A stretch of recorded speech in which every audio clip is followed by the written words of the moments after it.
again. Alright, children, it is part 2 of The Demons from Outer Space, episode 118. Dylan McCandless, Super DM 64, he is back with me once again to discuss Series 10 of Doctor Who. Dylan, where do we leave off in the first part, at the end, when we decided to stop? Yes, well, last time in Extremis, the Doctor took the red pill and realized he was in the Matrix, but Simulation Doctor was able to send an email to the real-world Doctor to warn him of the oncoming invasion of the monks who were the ones running the simulation. It's a whole thing.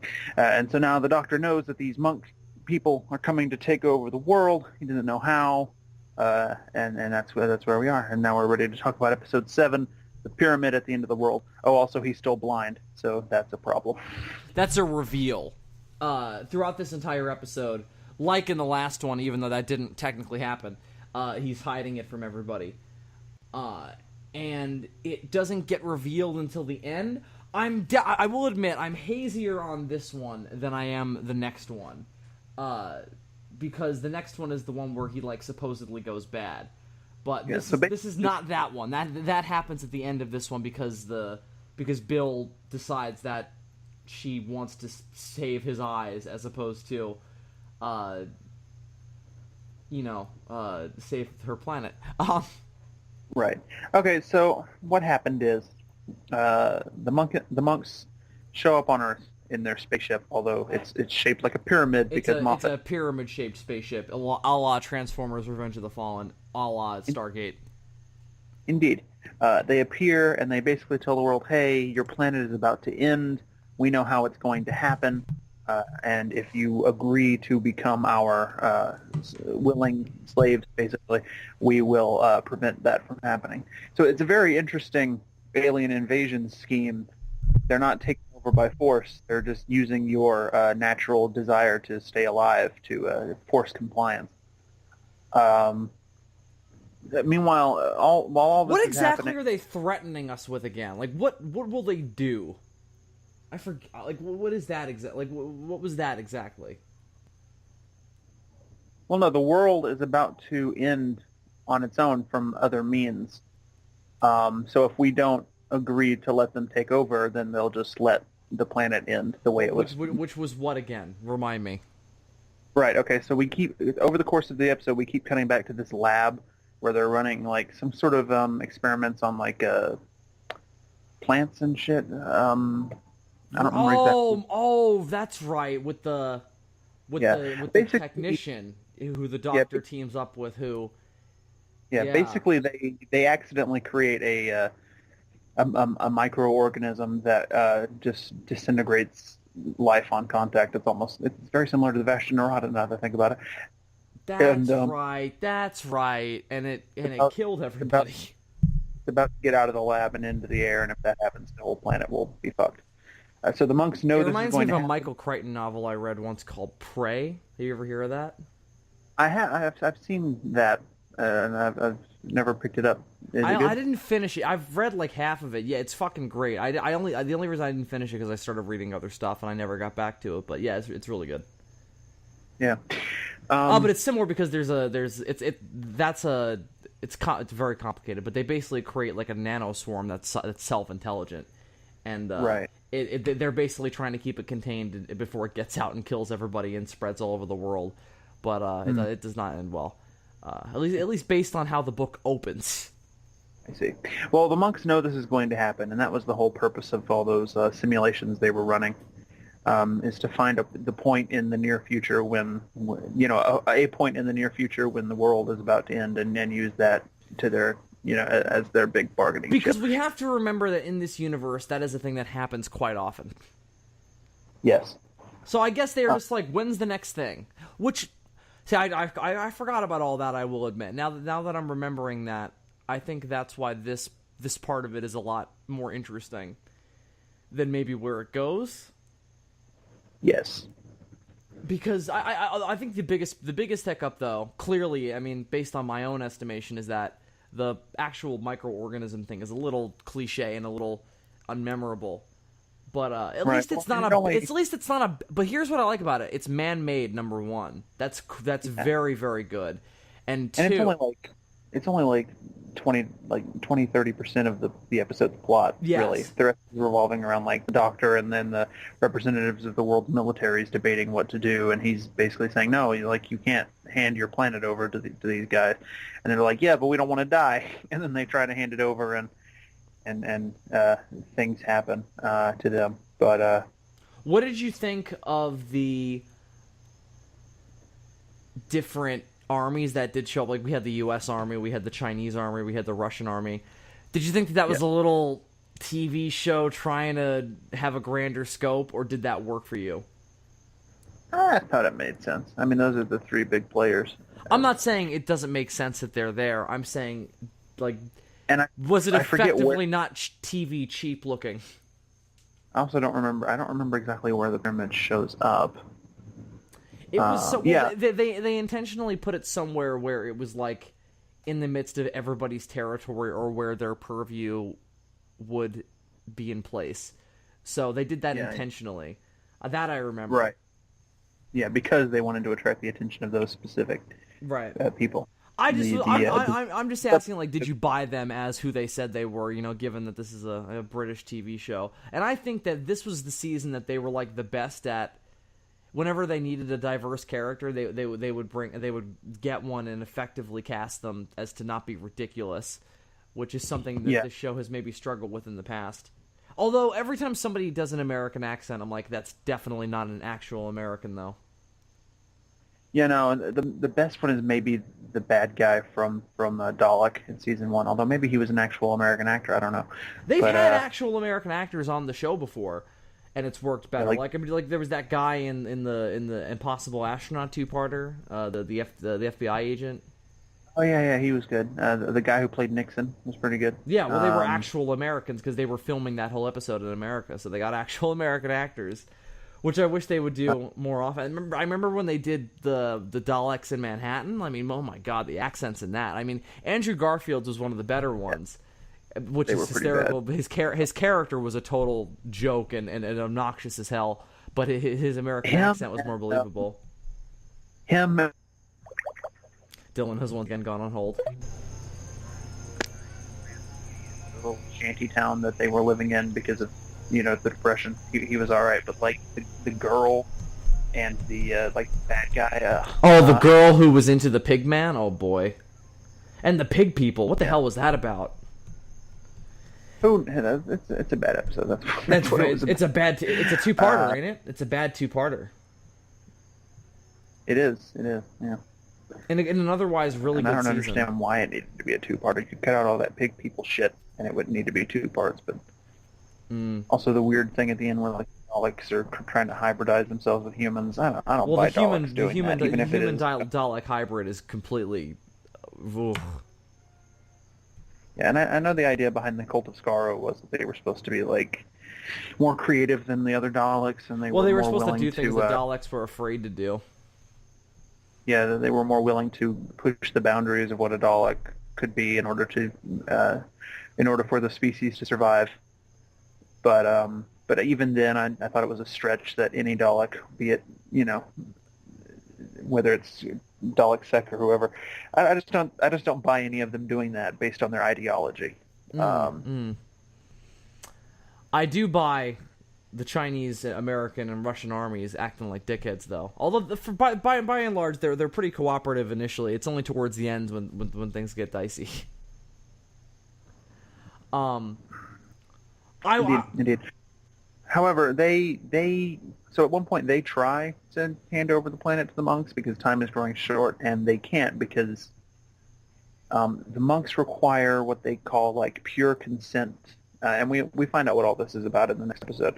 But they need like pure consent for the thing that they're going to use to enslave humanity to work. Basically, it goes back to the way their technology works, and these guys are doing it for strategic reasons. So when they try to consent, they just get like disintegrated, and it winds up being only Bill who consents.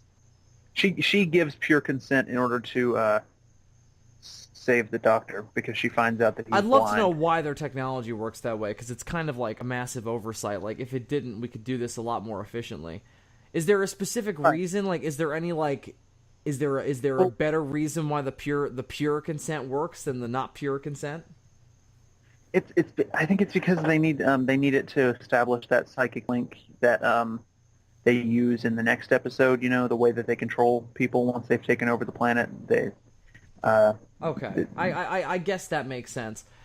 Basically they use Bill to create a psychic link that sort of broadcasts this signal across the planet that like sort of rewrites history and just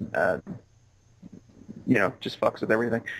And then like these statues of the monks get put up all over the planet because they're the things that are sending the signals, and people like think they've been there forever because their memories have been altered. It's all tied to that. Mm-hmm. But anyway, she finds out that the doctor is still blind because he figured out what was going to destroy the world, and he went there to try and stop it, and he managed to stop it, but then he got trapped in a room that's about to explode, and he couldn't get out of the door because he can't see and he can't operate the keypad. He tells Bill over the thing, "I've been blind this whole time. I can't get out of here," and then she agrees. She gives consent to the monks in order for the doctor's eyes to be healed because these monks are crazy powerful and they can do shit like that. Right. And Which is that's where that's a nice ultimatum. Yeah, and that's where the episode ends. We don't actually see the monks. I think we do see the monks restore the doctor. No, the doctor's eyesight is restored and he operates the keypad and then he's out. And then that's everything, and then there's a big flash. We see that all, and then the next episode just starts with like we're in the post monk world. Yeah. So I guess that's a good time to move on to episode 8, Light of the Land. I think since it's a two-parter, we should just finish summarizing both parts, and then we can talk about our actual thoughts. So yeah, we cut to Lie of the Land. A period of time has passed. I don't remember exactly how much time. And the monks have used this psychic link technology that I was talking about to broadcast these signals around the world and convince people that they've been there for millions of years, ever since the beginning, and that they're humanity's friends and that they're responsible for all of humanity's accomplishments. Yada yada yada.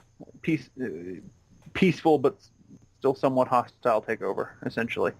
And anyone who, for whatever reason, is like questioning this new version of history gets like rounded up, and it's very totalitarian. It's very 1984, the memory police. Yeah. Meanwhile, the doctor is in a room somewhere, and he seems to have teamed up with the monks and is sending out messages talking about, "Oh, the monks are great." And Bill doesn't buy it for a second. Everybody's like, "Who's this old man?"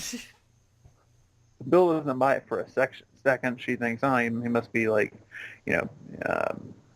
he's been kidnapped, or he's got a plan or something." So she goes out with Nardole to find him and save him. They track him down to this prison ship. There's a really bullshitty scene where he fake regenerates to test her.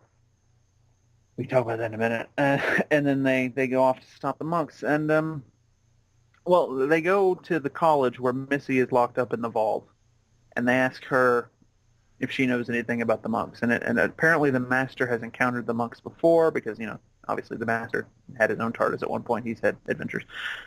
So Missy says that she's encountered the monks before, and that the only way to stop the psychic link and turn everything back to normal is to kill Bill, because she is the psychic link, basically. The Doctor obviously not willing to kill Bill. He's not Uma Thurman. They decide to go off and try to figure out another way. And in the end, Bill manages to defeat them with the power of love, or whatever. That's the power of love. Yeah, essentially, it's super Moffat-y there at the end, unfortunately. And Moffat didn't even write it. She kills them with her mother, right? The memory of her mother, because that's the memory of... Because it's not even a memory. It's something that she kind of created in her head, is so strong, but so firm and everlasting that wipes out the influence of the monks. It's very Moffat-y, even though, again, you're right, he didn't write... No, didn't he co-write this one with somebody? No, that's the finale. He co-wrote Pyramid at the End of the World. He did not co-write Lie of the Land, which is... Oh, okay, I had that very confused. Okay, my bad. I assume he must have, had a story treatment and then just had somebody else write the actual script. So maybe the ending is his and somebody else just had the it feels that way. The unfortunate honor of painting by numbers here. It's now like the a one, worse version of when the Doctor plugged his brain into that Dalek and made him feel love. Like it's like a worse version of that. Because yeah. that was actually cool. So listen, as far as this kind of three-parter is concerned, Extremis is easily the best and the most interesting. Pyramid at the end of the world is also really interesting and stuff, but maybe not as interesting as Extremis and as Bill said, maybe a little less memorable. But Lie of the Land is really where it all falls apart for me. Again, the ending where they stop them with the power of love, stupid. The only kind of clever thing about that is that earlier on in the season, Bill didn't even know what her mom looked like, and then the Doctor gave her some old photographs of her. They never really paid that off either. Like we never found out the context in which the Doctor was taking pictures of Bill's mom. Did you want to know that, or do you think that it's okay they left that vague? I didn't need to know that. Obviously, he just went back in time and took some pictures of her mom. Befriended her, took some pictures, befriended her mom, and took some pictures over, of course, a period of time. And then brought it's just back. hysterical that they were like hanging out at a party together, like the Doctor's just chilling in some corner, and fucking just taking a picture. Like, because it would have to be 12. It's not like it would make more sense if like with like Tennant or someone, like somebody younger and kind of more hip, Yeah. So the only clever thing about the ending to this is that the only reason Bill has an idea in her head of what her mother even looks like is because the Doctor gave her those pictures earlier. So it kind of pays off a little character beat from earlier on in the season. That's kind of neat, but still, it's a weak way to get out of the situation. Again, it's super Moffat-y. It's not even that it's a weak way to get out of the situation, because it's not like it doesn't make sense or work in the context of what was established. That's not what we're saying. It's only weak because it's been done like this 1,000 fucking times during Moffat's run, and it's always the same wishy-washy bullshit that leads to zero consequences for any of our characters. And things kind of go that way here, too. Yeah. I think it would have been smarter if she had beaten them by just focusing on the real version of history and drowning out the fake bullshitty version that they were feeding people, and just like remind everybody at once around the planet what the history of the human race actually looked like. That would be far more compelling and harken back to those 1984 themes instead of like, I love my mom, and sending a picture of a random woman that 99% even if they'd done both, it would have been better, you know?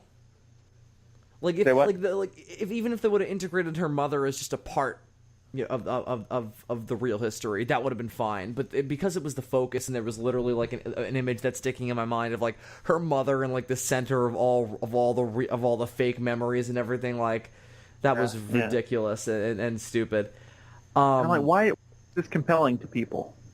99.99% of the human race, 7 point whatever billion people, have no fucking idea who this woman is. Probably don't care. Many of them are racist and probably wouldn't like her anyway. So why is the image of this random woman? The entire South would still be under the influence of the monks. They would be like, we're happy to be under the influence of a bunch of charred corpses. We're used to that. I thought Charlottesville would be in pieces. But what was I saying?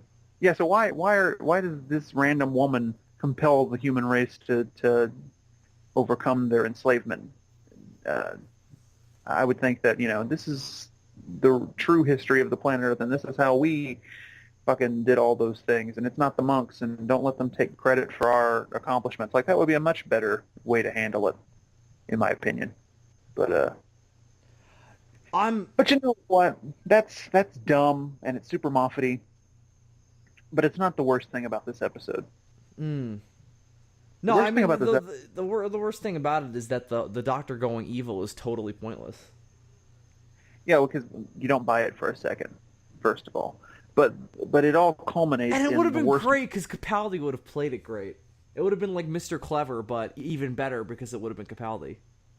It all culminates in the worst moment for me, which is the fake regeneration. How did you feel about the fake-out regeneration, Bill? To be honest with you, it didn't really bug me. It was one of the things that just slipped into this not being memorable, because I feel like this is the two-parter of this season that was supposed to stick out the most as Bill's big moment.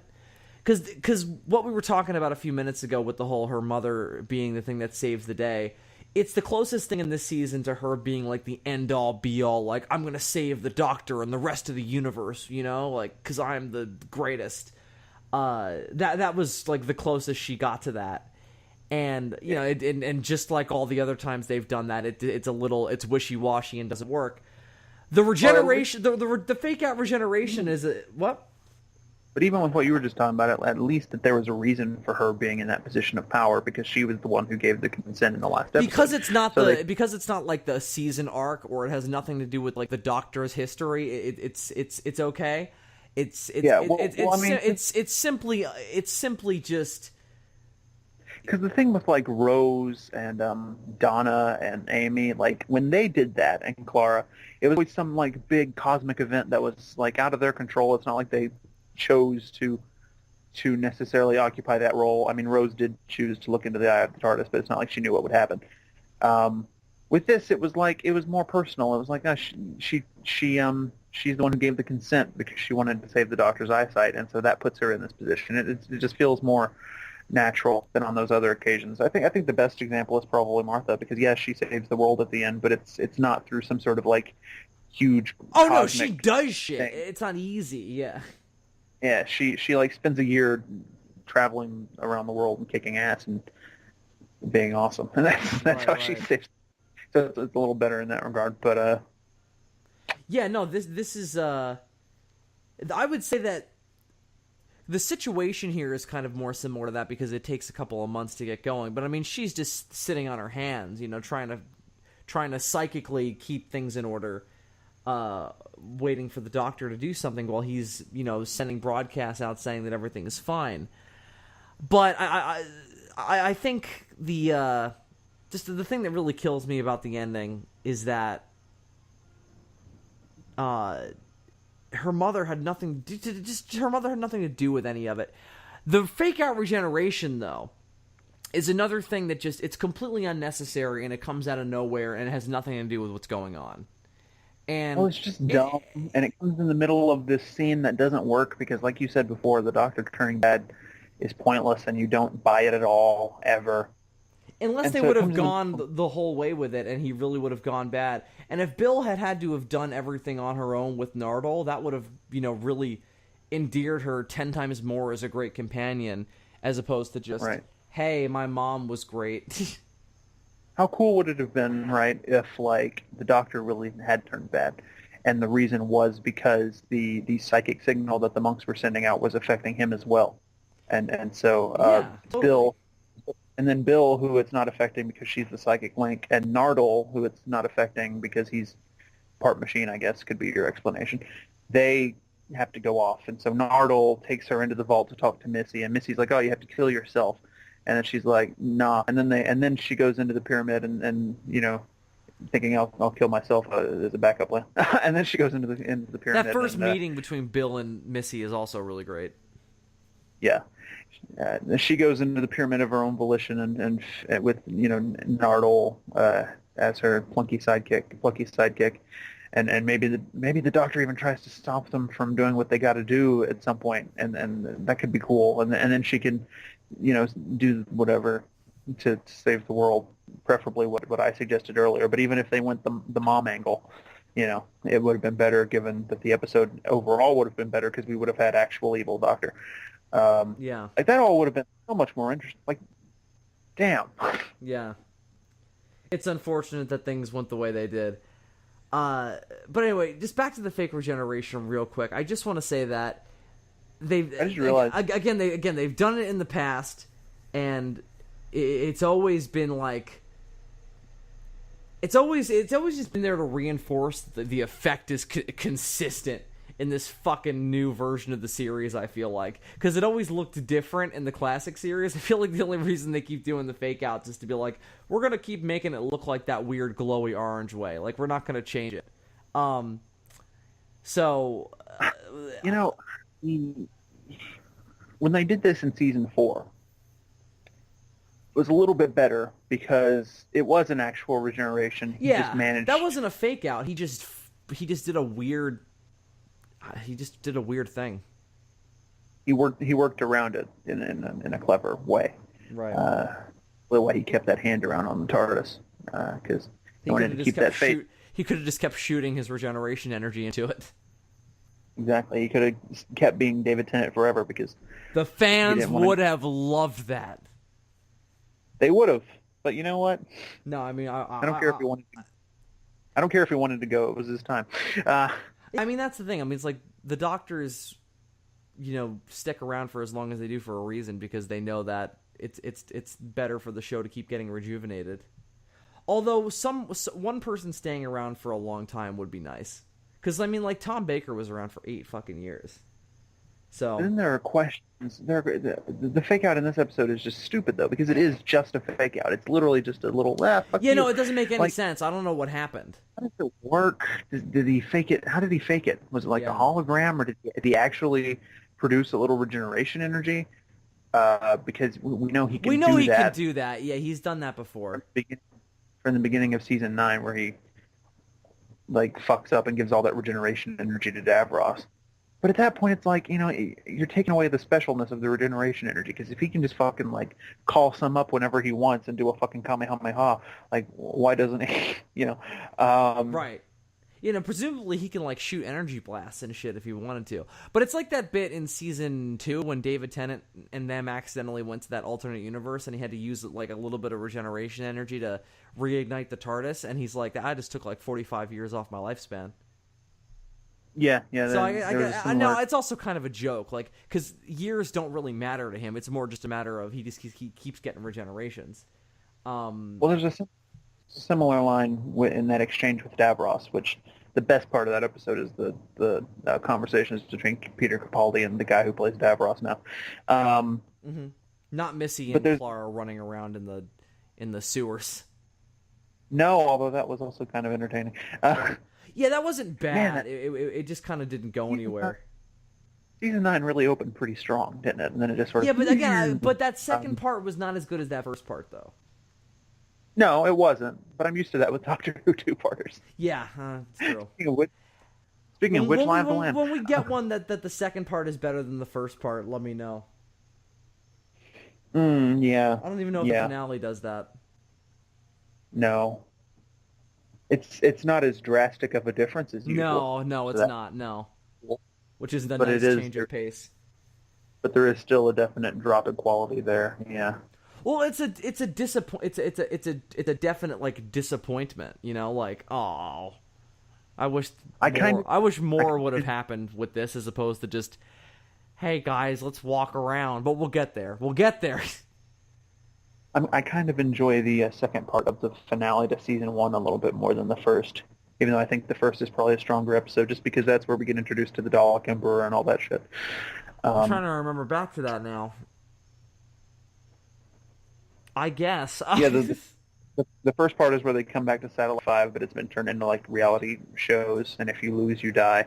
And Rose is in the Biggest Loser with the android. But and then at the end you find out, it was the Daleks all along. The Daleks did it. And the second part, they meet the Dalek Emperor, and he's like, I'm a god. And then the Doctor's like, you've gone fucking crazy. And then the second part is better in that instance, because the reality show stuff was like, that felt like a single episode, like an independent episode. That's a nice episode where it's like the second part turns it into like this big grander scoped problem. Yeah.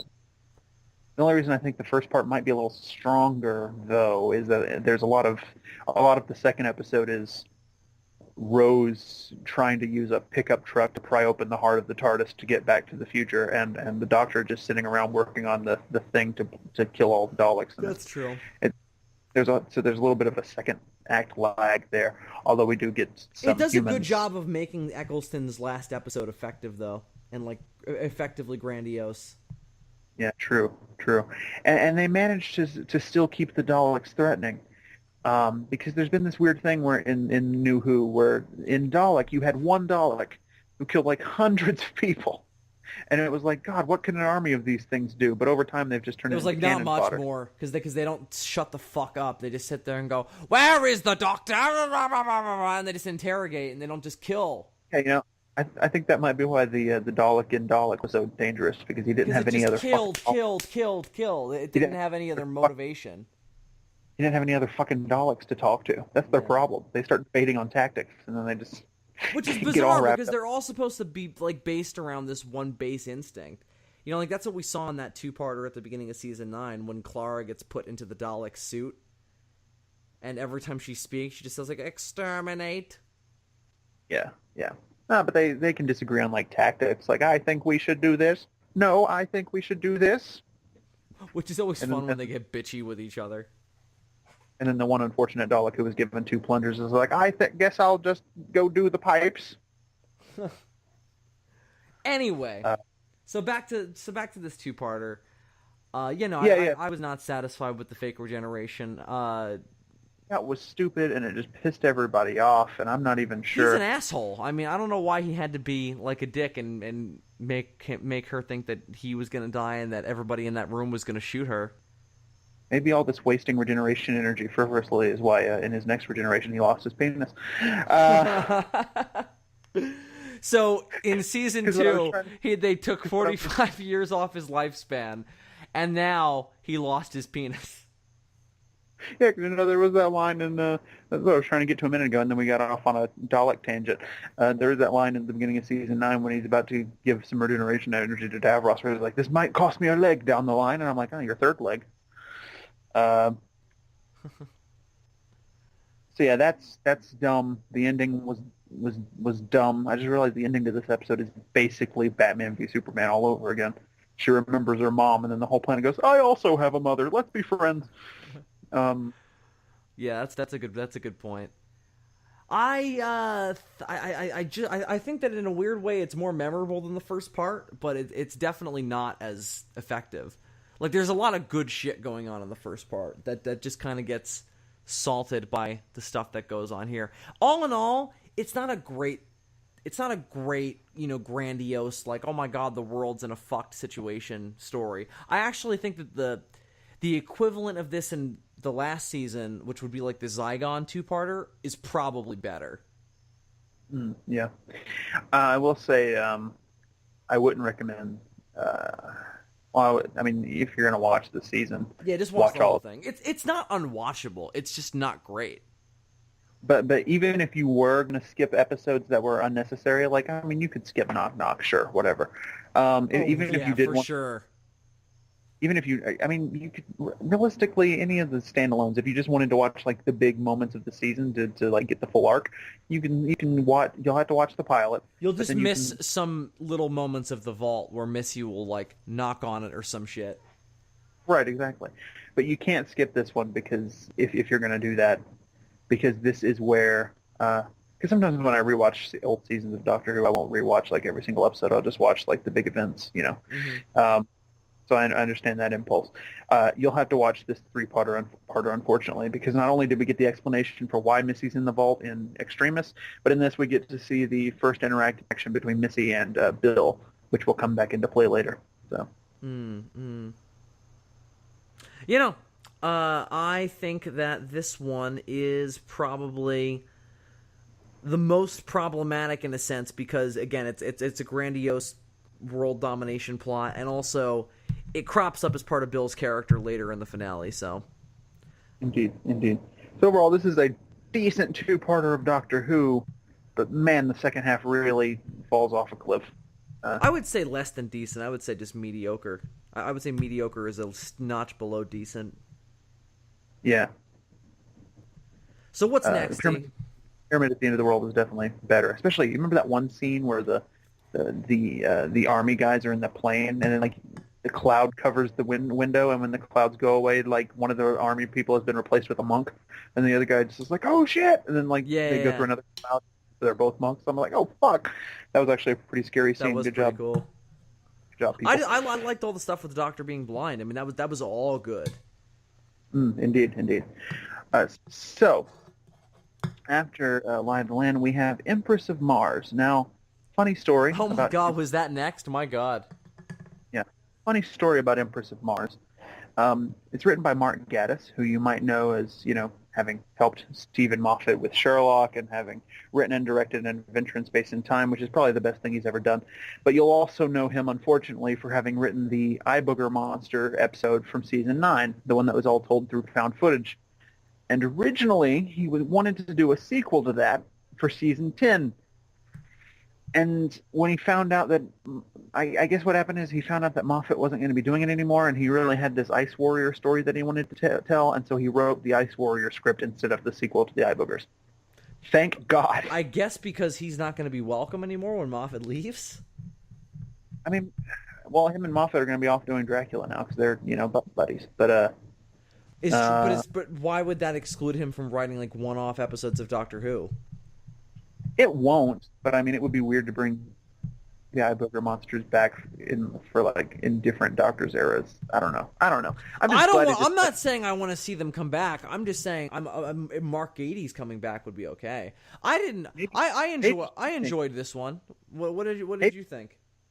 Maybe he thinks that there's a possibility that he might not get to write for the show again. So he's like, you know what, I'm going to do the Ice Warrior thing. I guess. I mean, maybe he just thinks that maybe he just doesn't want to come back after Moffat leaves. Maybe he thinks that it's time for him to leave as well, which would be fine. Yeah, maybe. Because the Ice Warriors are his favorite monster. Fun fact. What did you think of this one, though? I think that this episode is just fine. I mean, it's that's not fair. one of the best of the season. It's not one of the worst of the season. Mm-hmm. It's right there in the middle. It's a little better than Lie of the Land was. Maybe not as good as the other two parts of that three-parter, though. It's somewhere in that middle. That's probably that's a fair assessment. Is it better than Cold War? I would say it's probably just as good to worse. Yeah, because I think the worst thing about it is the old school British characters aren't nearly as entertaining as the old school Russian characters in that, who were more endearing and more believable. And David Warner was one of them, and that was really awesome. Right. There's one thing in Cold War that is worse than anything in this episode, which is when the Ice Warrior comes out of his shell. Thank God they didn't do that again. That's a good point. That was terrible. But yeah, it was a similar idea too, of finding a crashed Ice Warrior and awakening it, and it was way creepier. And at that point, it just turned into Alien on a submarine, because when he was out of the armor, he wasn't loud anymore. He would like sneak around like a xenomorph and then pop out and grab people. Which is very cliche Doctor Who monster, which is why wasn't interesting. It would have been more interesting if he was just a tank the whole time. Right. Because they couldn't have done anything to him.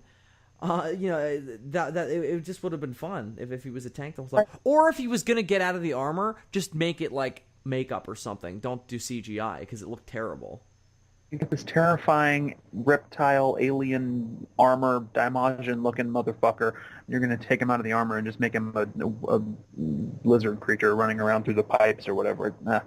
That was a terrible decision. But other than that episode is probably stronger than this one. Yeah, I would agree.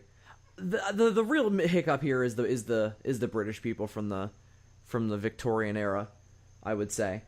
The one guy who has like the ambiguous backstory of being a deserter or whatever, that was good. I liked him a lot, because I liked having a character who was supposed to be like the morally righteous one, but who was also like, he had a lot of fucked up shit in his past. That was great. But the other guy, the younger guy who was like more militant, he reminded me a lot of that younger lord from earlier in the season who had the monster under the ice. Yeah, like underdeveloped and unnecessarily unlikable and just obnoxious, and definitely detracted from the overall enjoyment of this episode. What I liked about it is, the Ice Warriors are not a monster that I've had a lot of exposure to in Doctor Who. I haven't watched any of their classic episodes, and the pretty much just Cold War is what I've seen up to this. Actually, sat down and watched up to this point of them. Although I know of them from my research into the franchise. So for this episode to come along and do some nice world building, and introduce the concept that they have this Empress and all of this.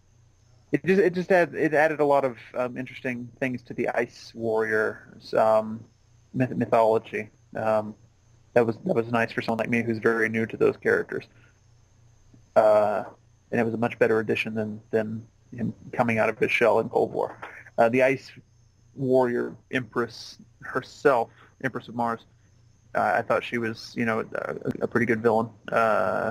She reminded A me little of bit, like what you little bit what you might imagine of like if there was like a predator warlord, and I thought yeah, that was kind of cool. She was a little little bit, like little bit of the Doctor Who sort of cliche, like yeah, monster. yeah. That's the big problem with her. She's just kind of basic like monster hunter warrior, like I'm gonna kill everything, and that was the same problem with the younger British dudes. So they had the same problem. They were just too generic. There needed to be more to them, and they needed to be less obnoxious.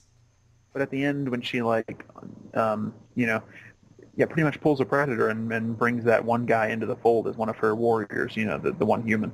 That was all good shit. So that was all some neat world building. It was nice to see them, and again, maybe they've done this in Classic Who. It was nice to see them actually on Mars this time, which is Yeah, where they're from. yeah. And the So Doctor's that been there in New Who before and not encountered the Ice Warriors.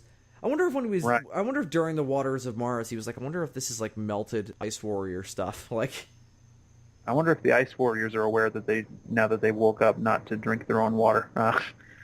Don't do Right. it. It'll turn you into a weird, like cracked monster. Although maybe they're immune. I don't know. They're in that they're already cracked and scaly looking. Yeah. I would Or no, maybe assume not. Or maybe they've developed.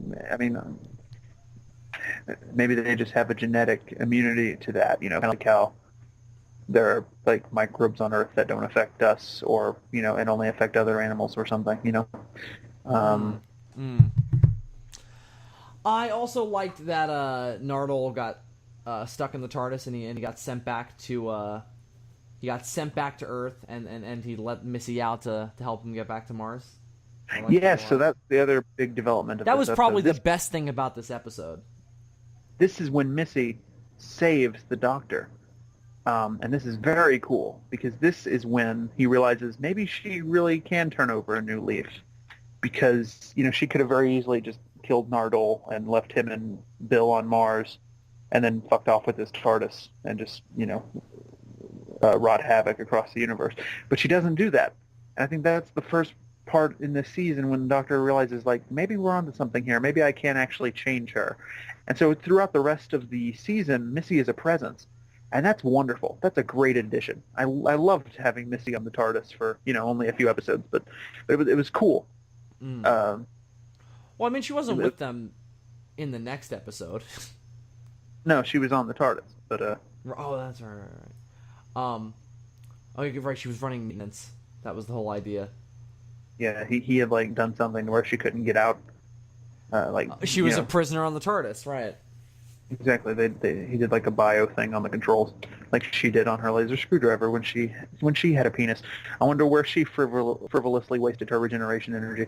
I wonder if that happens to all Time Lords. Like at a certain point, they use up too much regeneration energy that they can't form a penis anymore.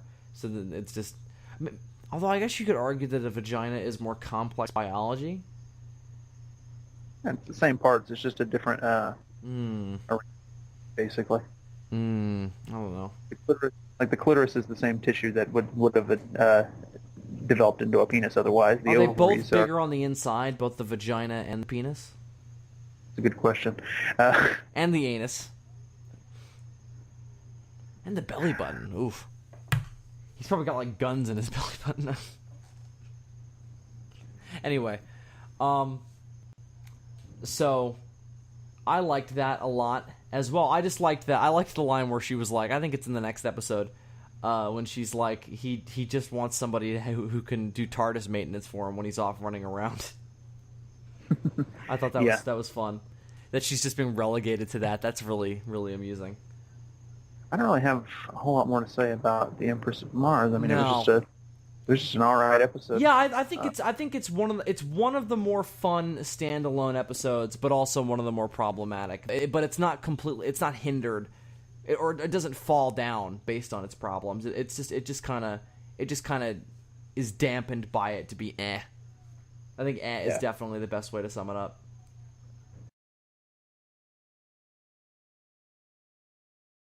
So next episode, D.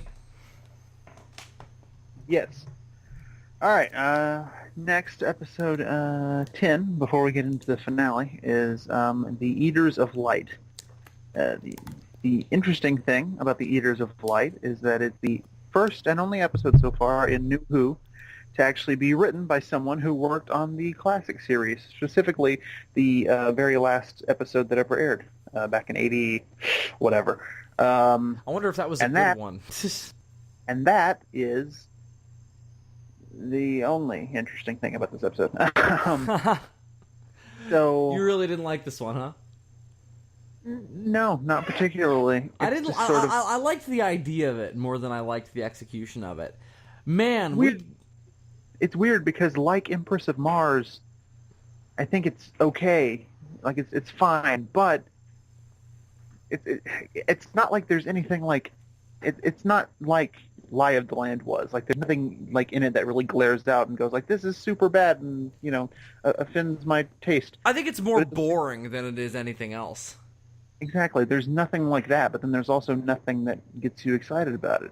There's nothing that makes you go, there's no enticing, like, oh, there's stuff going on, except Missy working on the TARDIS. That's it. Yeah, that's cool, and we get a little bit with her at the end that's nice, informs her character. I imagine that's all Moffat, though.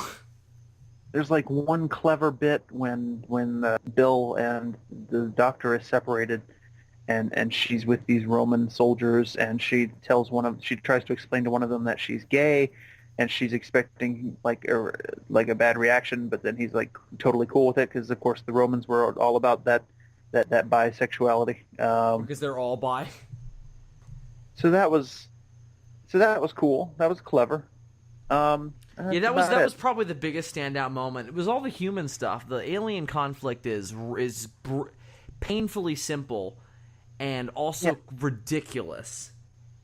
Yeah, and it's a bad like CG monster. It's a really bad CG monster. They are embarrassed to show. I feel like they were trying to do something kind of like Vincent and the Doctor. Because Vincent and the Doctor, it's like the alien threat really isn't all that substantial. It's just it's a big CG monster that doesn't look all that cool. Oh my god, that was way more entertaining and interesting though than this fucking bullshit. Which I'm sure you agree with. I think I don't know. I don't know if I see. I can see your comparison on that front. This reminds me more of like. I'm just trying to think of like. Do you remember that episode in season 1 with the ghosts, the Gelf, and Charles Dickens, where it's like. They try. Even I would agree. That's better still because that's connected to the Time War. But they have that really cool like bit of like moral debate near the end where it's like, we want to use your dead bodies, and the Doctor's like, done, cool, and then Rose is like, you can't let them just use people's dead bodies, and he's like, why? They don't need them, and it's great. Right. Yeah. Cool. Again, I agree that is definitely better, but I just think that there are episodes of Doctor Who where they get too caught up in the historical nature of it as opposed to like the plot, and I think that this is maybe the most egregious example of it.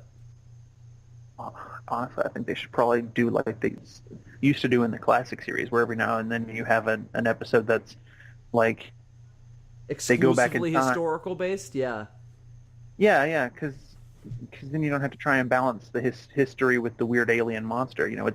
It's fine to just have the Doctor go back in time, and maybe he gets caught off from his TARDIS and has to deal with some pirates or something. You don't have to. Which is way more interesting because then he can't just like throw them into another dimension or whatever. Yeah. Which is what he sometimes just does with the alien threats. Or like remember when Flatliners, once he got the TARDIS back, he literally just like blew them all up. Yeah, but New Who hasn't done a purely historical episode yet. They haven't had the balls. We'll see. We'll see if maybe Chibnall. They only did one episode where there was a purely human-based threat with the Leviathan, I think it was called. The Leviathan. That was the one with Mark Gatiss in it. He was the guy who turned into the big Resident Evil monster. He was a World War II victim. You don't remember that from season 3? No. He stepped into the big machine and made him younger. Yeah, okay, yeah. Forgot that was Mark Gatiss. He was old, and it was supposed to make him turn young, but it turned him Yep. into a big, Well, huge it turned monster. him young, but then it turned him into a big monster. Yeah. Yeah.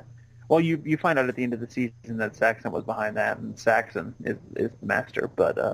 No, thank you. But I'm just saying that But within he created that on his own, so that's still human based, at least on that level. But yeah, I would like to see like a purely historical episode, and this could have very easily just been one of those because the conflict is that the Doctor is off with the barbarians, quote unquote, and then the Bill is off with the Romans. So there you go. There's your conflict right there. You don't need some weird CGI monster. And all of that was way more memorable and interesting than, all right, so my family has been fighting off these monsters for generations that come out of this portal. Fine, that's yeah, like I said, I like that concept better than I like the execution of it. That yeah, would have been fine. that would have been better off like in like a different kind of story though. Like imagine Yeah, like well, then not with the Romans and everything. right. Like imagine if the Doctor shows up in, let's say, Victorian times, because Moffat loves Victorian England, doesn't he? But it's like out in the country somewhere, and there's like some big mansion, and like you find out that there's like this portal in the basement, and this family has known about it forever because their family like guards it or whatever, and then something goes wrong. Like that could make for an interesting kind of story, but it's thrown in with all this like Romans and the Picts are the name of this particular type of tribe.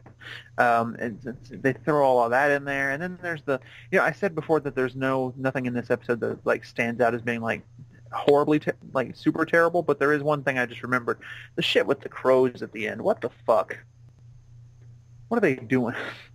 You know what I'm talking about? I barely even remember that. Remind me. So early on in the episode, they show up, and the Doctor, and at first I thought it was just supposed to be a joke. The Doctor is talking about how, oh, the crows, they could actually talk, but they stopped talking to people. And so all Oh, they do is that's preach. right. And then at the end of the episode, you find out that they are talking to people the whole time. The crow sound, the caw, caw, is actually them saying the name of the barbarian chick who went into the portal Right. to fight the monster. Yeah, that Like, was very ridiculous. I blocked that from my memory, I guess. fucking blow me with that. Yeah, no, It was that was like, absurd. it was such a small part of the episode though that it didn't like. No, it doesn't. I don't think any of these episodes are as offensively bad as the finale of last season or as the eye booger monster episode from last season. Those are No, like honestly, the standout terrible episodes of Peter Capaldi's era. There's nothing like honest- that this season. honestly, I think Lie of the Land comes the closest between the ending and Lie the of the fake out. Land and this one do, yeah. Yeah, they come the closest. But yeah, so that And then was really in the Forest of the Night from season 8, which I don't think is as bad as any of the other ones we just said.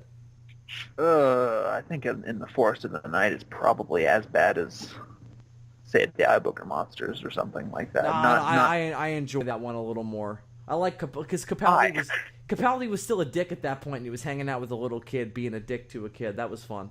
The novelty of that was entertaining. But yeah, that was it. Danny and Clara. That was no good. And the trees being The trees and were like the Earth went into defense mode. Yeah, it was all fucking just dumb. Ugh. I do not disagree, my friend. Conceptually, there are no ideas in this episode that are as dumb as that episode. So that's something. No. Again, conceptually, everything is fine. It just doesn't all come together into much of anything. What we have is a really bland, forgettable episode with one really stupid reveal at the end. So sorry, Rona Monroe. Not the way to come back to New Who. Maybe try again. Also, what's up with the music? Yeah, the music was weird, wasn't it? Yeah. Uh, Overall, weird is the word. Weird is definitely the adjective. Weird and weird and largely forgettable. Not the way to come back to a franchise you haven't worked on since the 80s. Maybe go back to the drawing board. You strike me as someone who might have some good ideas in you. But this was not one of them. Well, all right. Light was eaten. You know what those monsters looked like? They looked like the Predogs from Predators. Mm. A little bit, and sort of functionally they sort of work the same way. You know what? You know what other effect was really bad when they were on the other side of the portal. Like that, like they, like it was there was clearly like no distance between like them and where they were in the screen.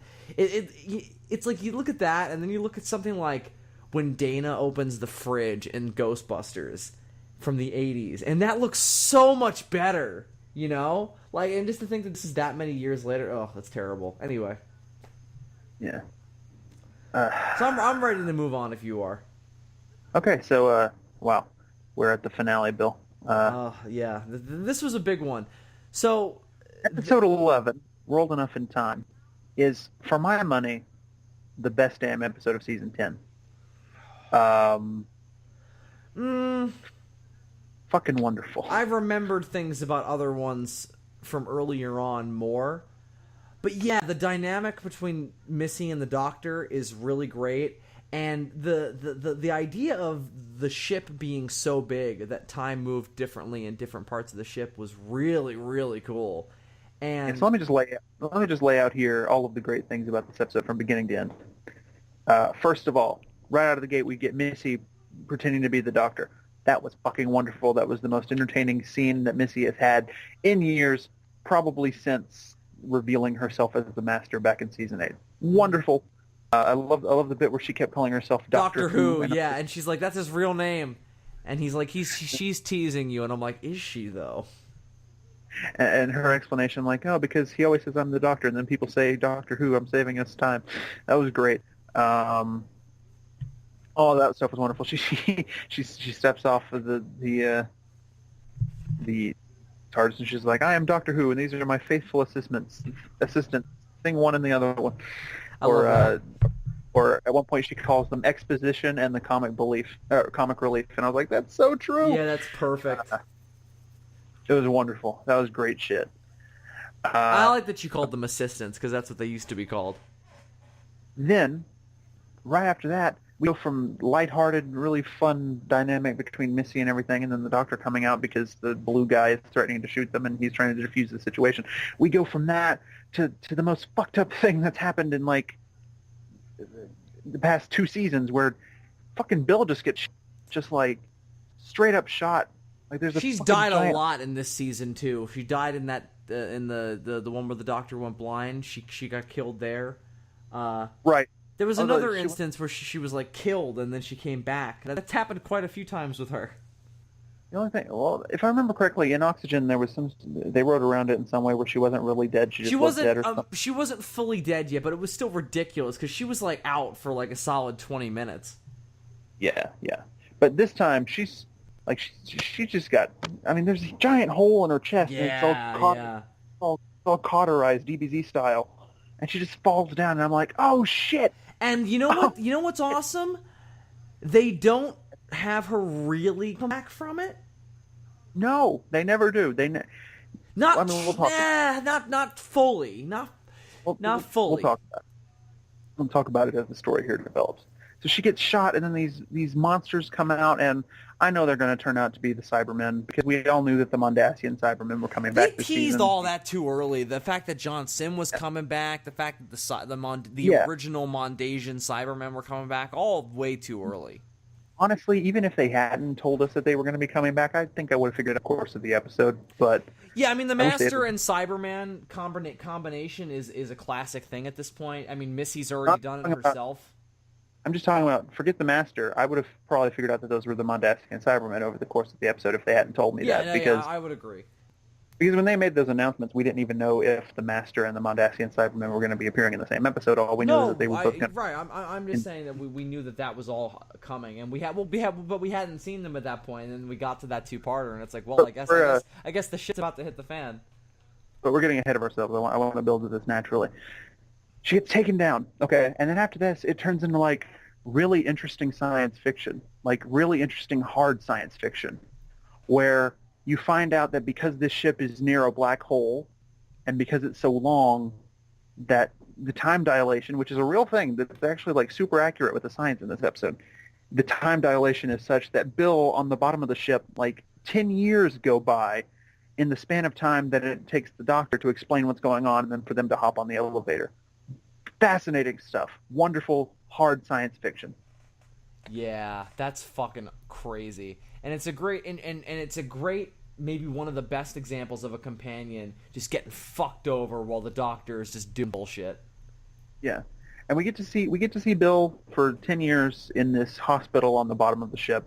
And they've given her like a cybernetic attachment so that she can live despite the giant fucking hole in her chest. Basically, she has a mechanical heart now.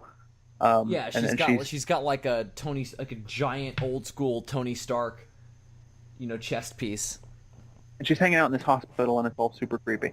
Now, if there's any one thing that I think people might criticize about this episode, is that maybe they might find that the second act lags. But let me explain why.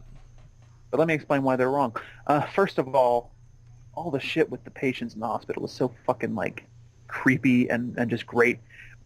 There's the moment when she goes into the room because one of them just keeps yelling pain, pain, and then the nurse comes in and she does something to his IV bag and he stops talking and she says, "Oh, that's better now, isn't it?" And she walks out of the room. Bill goes up to the IV bag and inspects it.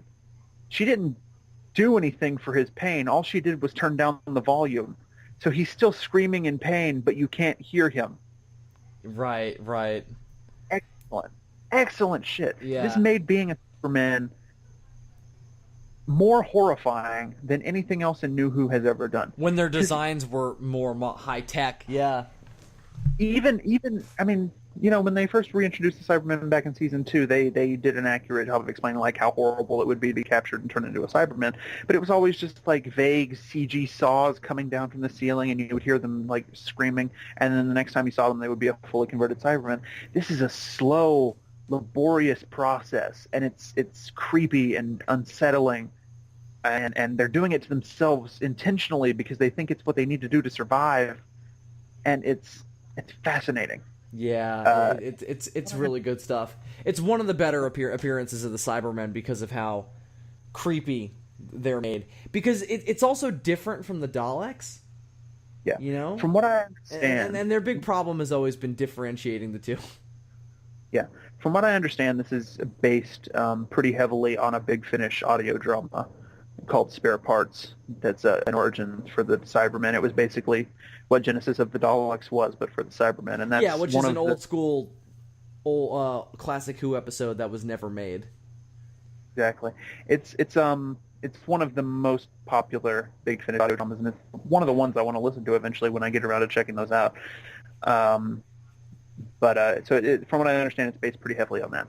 And then the other reason that the second act works for me, and I don't think it drags, is that we get introduced to this character, Mr. Razor, and he's fucking hilarious. And his interactions with Bill are great. I loved their dynamic together. Until the end of the episode, when it became very apparent what the twist was going to be, I totally wanted him to get out of there with her. You know what I mean? Yeah, well, then I looked at his face a little harder, and I was like, oh. Honestly, I didn't figure it out until, and I think this is just credit. I didn't figure it out until he started acting a little off, and then I started looking at the face, and I was like, oh, fuck. Yeah, exactly. It was when he came into the room with Missy. Then I was like, wait a minute.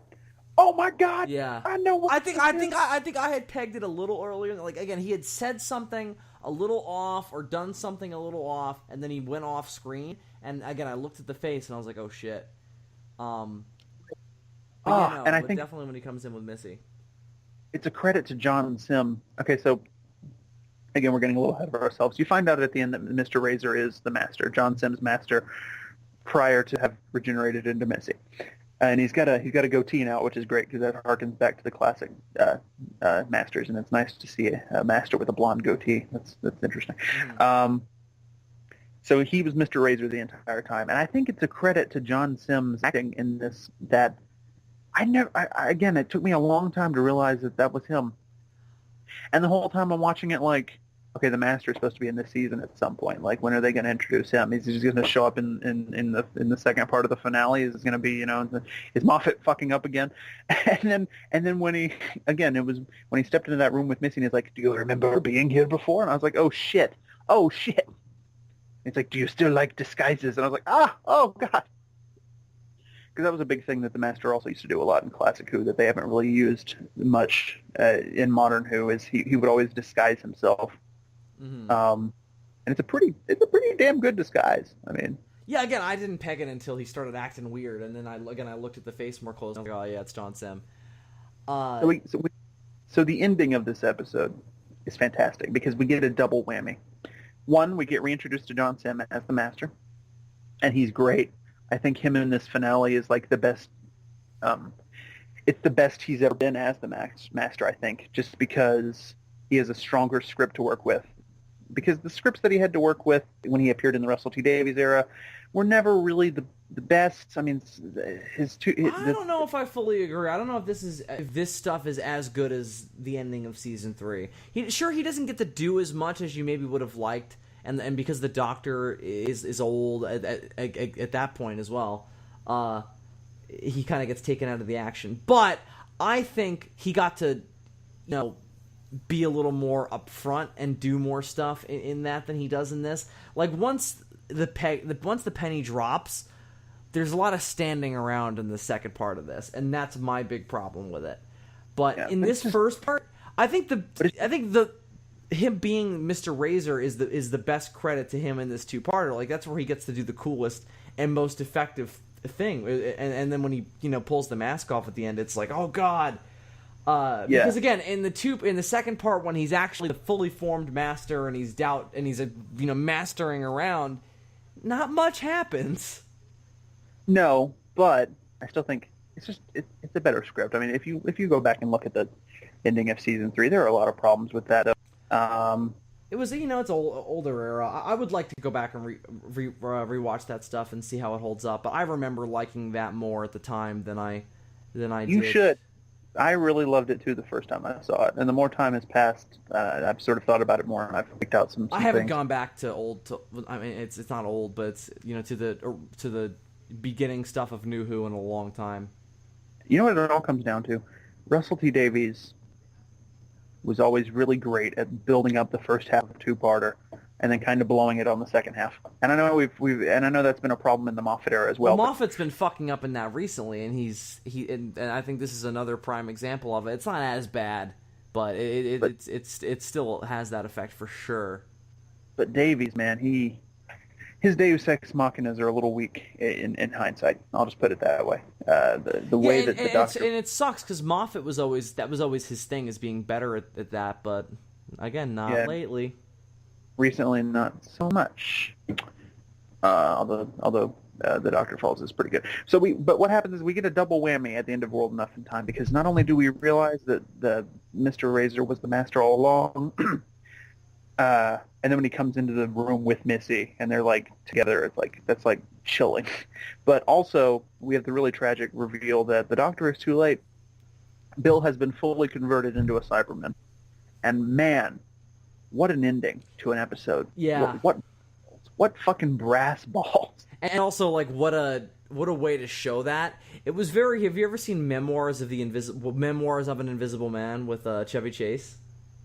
I have not. You see him visible throughout a lot of the movie, even though he's invisible, because you're seeing him how he sees himself. And that's how this is. And I thought that was very effective. It's a little... You can say it's a little cheap, but it's still very effective. Well, that's in the next part, though. We don't get any of that in World Enough in Time. In World Enough in Time, you just see the Cyberman, and then it says, "I am Bill Potts," and then the fucking tear comes out of the eye hole, and you're like, holy shit! It's amazing. Right. It's like... I can't think of any flaws, Bill. I don't believe in such a thing as a perfect episode of Doctor Who, but if there is one, it looks a lot like this, I think.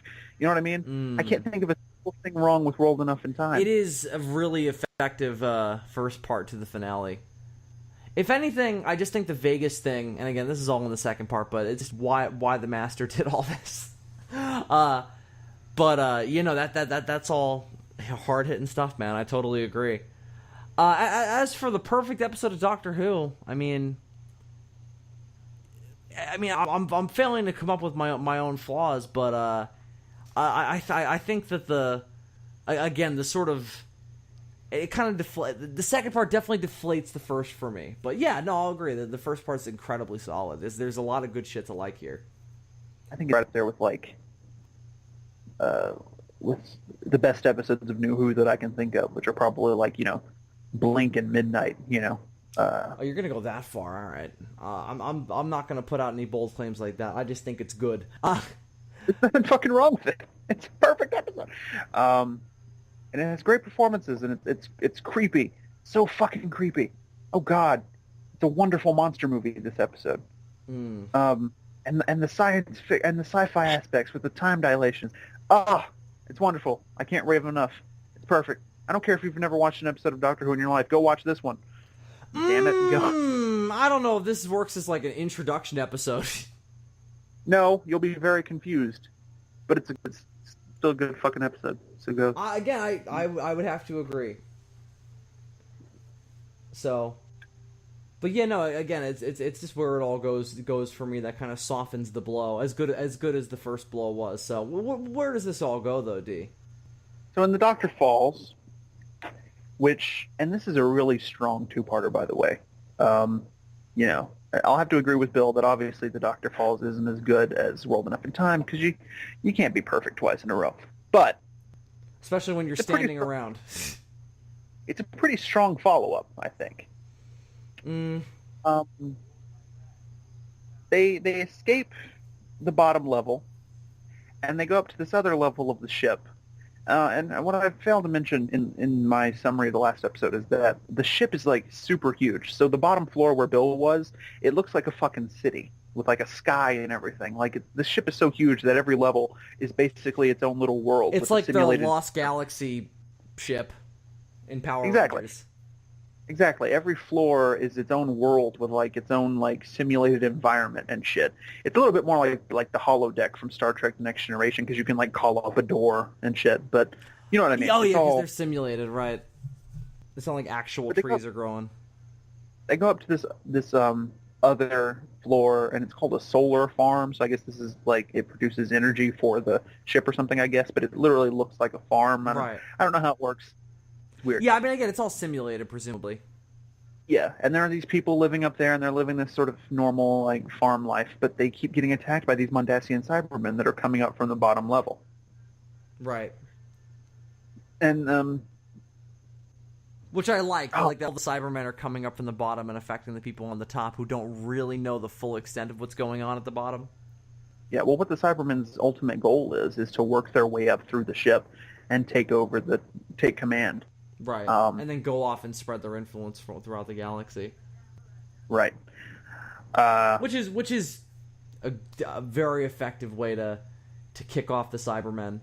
And so the cold open of the episode, we see the Doctor arrive at the solar farm level, but then we cut back in time and we see how he got out of what happened at the end of the last episode.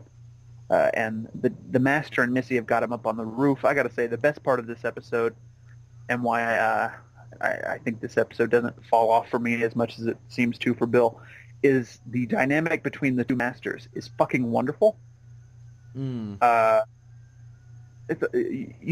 open this episode and they're fucking like dancing on the rooftop and fucking like beating the shit out of the Doctor, and it's crazy. It's crazy shit. I loved all that. I liked the idea of where that was all going, but I like all the bit where they've got him like tied up and everything, and they're just taunting him with all this bullshit, and and it carries on throughout the episode though. Like their dynamic throughout the entire episode is wonderful. There's scenes in the middle where it's just the two Masters hanging out, and that's great. And like he totally wants to fuck himself in the most literal. Well, that's the through line. Did you think there was a little too much of that? I thought they pushed that maybe a little much. I was fine. I was fine with it just because John Sims is back, and it's such a rare opportunity to see these two versions of the character together. This is the first time we've ever had a multi-master story, by the way. This is super historic. Which is why I wish more happened. I wish they would have done more stuff together, you know? So not having those moments of them interacting is would have been a crime, I think. Oh, And, definitely, without question. and I see what you're saying, but I think the way they end things at the end of the episode makes up for all of that, because I'll agree with you there. I don't know if it makes up for it. Again, it's such a big historic moment, but they don't do anything aside from that big moment at the end. it's pure genius the way their story ends. Yeah. But moving, so So the at the end of the day, the doctor got out of that situation by what did he do? He reprogrammed the Cybermen so that they would go after people with two one hearts, heart. with two hearts, because that way Well, Time Lords would be targets as well. Yeah, either one heart or two hearts. So now the Masters have no choice but to team up with the Doctor in order to survive, and that was good. It was a good idea. Other good things in this episode: Bill dealing with the fact that she's a Cyberman. Yeah, no, that bit where she's in the barn, that was a really good scene. And the girl comes in and he's like, "Oh, I know he said you were good, but it's still a little hard." And I'm like, "What? Like what is she like?" I'm assuming she knows that she's got cybernetic enhancements, but I had forgotten that like Bill was the full Cyberman. Then they cut away and they fucking remind you, and it's like, "Oh yeah." Ugh. Yeah, it's great. Great. This episode is wonderfully directed, by the way. Did you take note of that one like really cool shot? I don't even know how they do it, where Bill, looking like herself, picks up the mirror to look into it. The camera whips around, and there's got to be a cut in here somewhere, but you can't find it to save your life. And when she looks in the mirror, she's the Cyberman, and suddenly it's the Cyberman standing there holding the mirror. Like I said, there must be a cut in there somewhere, but they've hit it like really, really well. It's kind of like what's his name? That Michael Keaton movie a few years ago, where the whole movie looks like Birdman? it's one shot. Yeah, the whole movie looks like it's one shot, but really what they did is just hide their cuts really, really well. It's a similar type of technique there. But yeah, that was a great moment. There's also just moments where she'll look at her shadow on the wall, and it's a Cyberman-shaped shadow. Just really some really cool visual stuff there. Yeah, there was a lot of that throughout the whole season. Definitely good camera work the whole time. There was a great moment where John Sim was like taunting her, like in the most like mean like. Yeah, what did he say? I remember that moment. I just don't remember exactly what he said. I don't remember what the exact Especially dialogue because was. it was totally his fault as well that it happened. But it pretty much amounted to like a kid on the playground who's like, haha, I tricked you, na na na boo boo. Like that was Right. the message that he was getting across. Like he does the voice. He does the Mr. Razor voice to let her know that it was him the whole time, and it's great shit.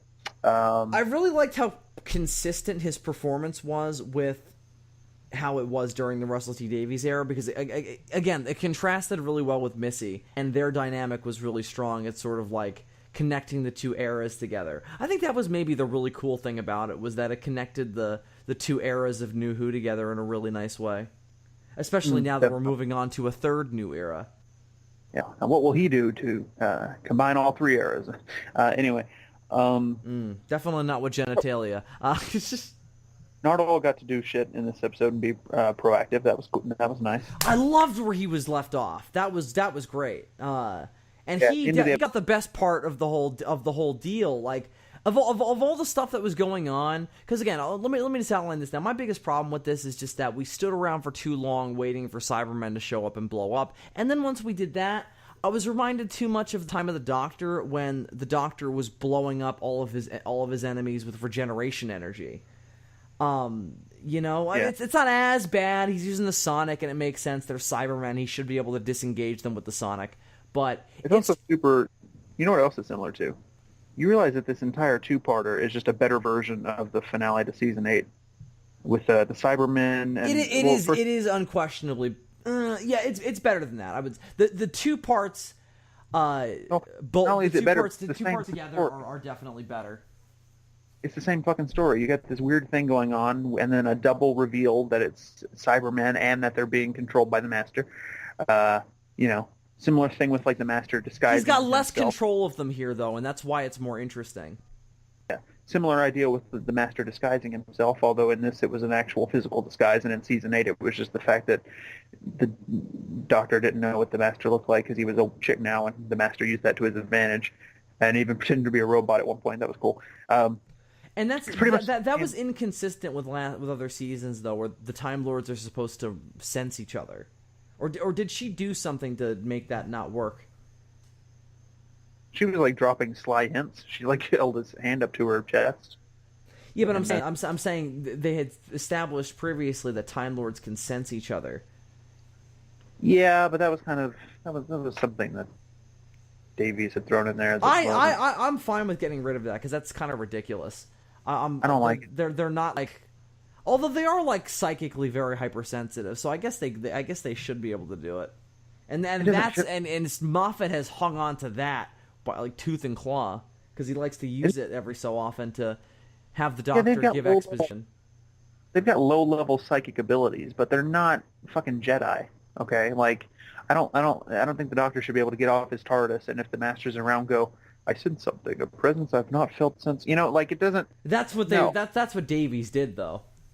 Exactly. Well, see, and that's really inconsistent because the Doctor should have known that the Master was on Earth that whole season instead of just figuring out at the end. Well, we don't know what the range is on it, but yeah, presumably he would have. Yeah, it's something that I don't mind they've gotten rid of. I never liked the idea of him having like psychic powers. It's fucking weird. Well, low-level psychic abilities, fine. They have super advanced. But it's like there's always a moment where he'll like stick his hands on somebody's face, and then it's all of a sudden like, now you know everything about my personal history. It's like, okay. It's like that moment in Dragon Ball Z Abridged where Goku like reads Krillin's mind, and Krillin's like, "You can do that now?" He's like, "Yeah, huh?" Yeah, I'm kind of okay with that. Maybe because I'm a Star Trek fan, that's what Vulcans can do. So I'm like, I get that. And at least it actually involves physical contact. I can get over that. Yeah. Yeah, but it's another thing for the Doctor to just be able to sense somebody nearby. Or Dragon Ball Z. It's more Dragon Ball Z than anything else. It's like he's sensing the Master's ki. Yeah, between that and him shooting energy waves out of his hands when he's Matt Smith about to regenerate, I mean, come on. You can't just combine the Jedi and the Saiyans. Like, give the Time Lord some fucking limitations. And again, when you're giving the Doctor too many like ability, like powers, it's so much less interesting. And even when he's just actioning around, like it's just not as interesting. I kind of tune out when he's just waving the Sonic around, blowing stuff up. It's fun every now and then, but in this, when he's just like pointing the thing and blowing up Cybermen, I got a little bored. And overall, the whole idea of like, oh, we're defending our farm against the Cybermen, it reminded me too much of Time of the Doctor, and I got a little bored, and I thought it was a disappointing situation to have two Masters in. Like, come on, we couldn't have had something better for having two Masters. I was disappointed. Well, there is one big glaring issue for me with this episode. I said before that somebody might think that the second act of World Enough in Time dragged, and I explained why they were wrong. But if they said the same thing about the Dr. Fall, I'd be like, yeah, that's fair. There's a lot of just them sitting around at the farm. That is my big problem.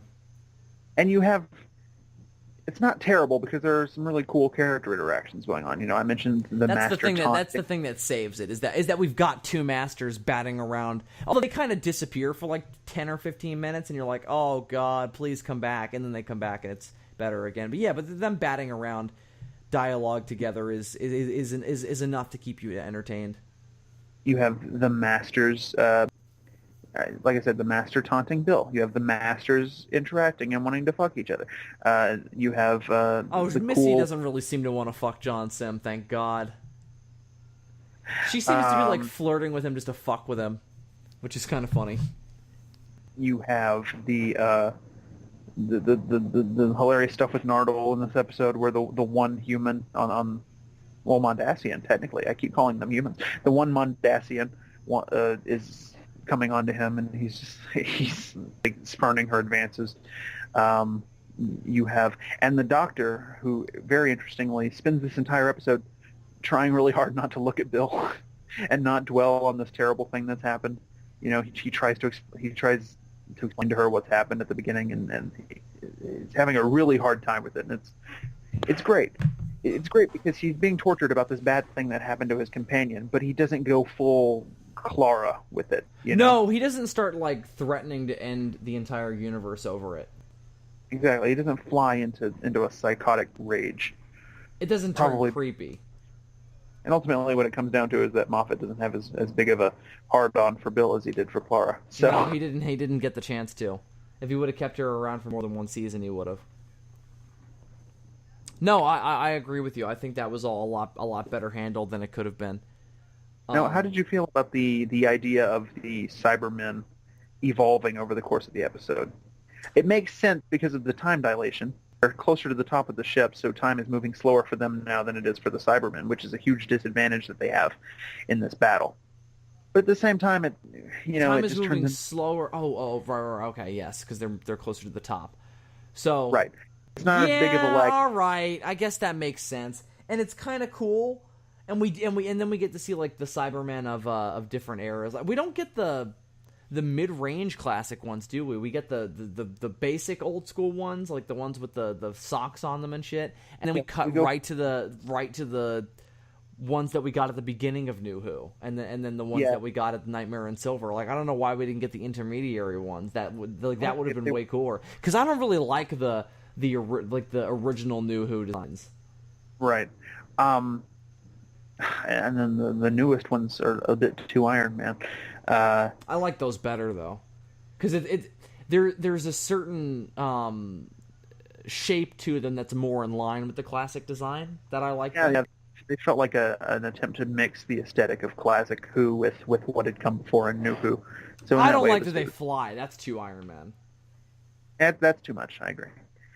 But it just doesn't look good either.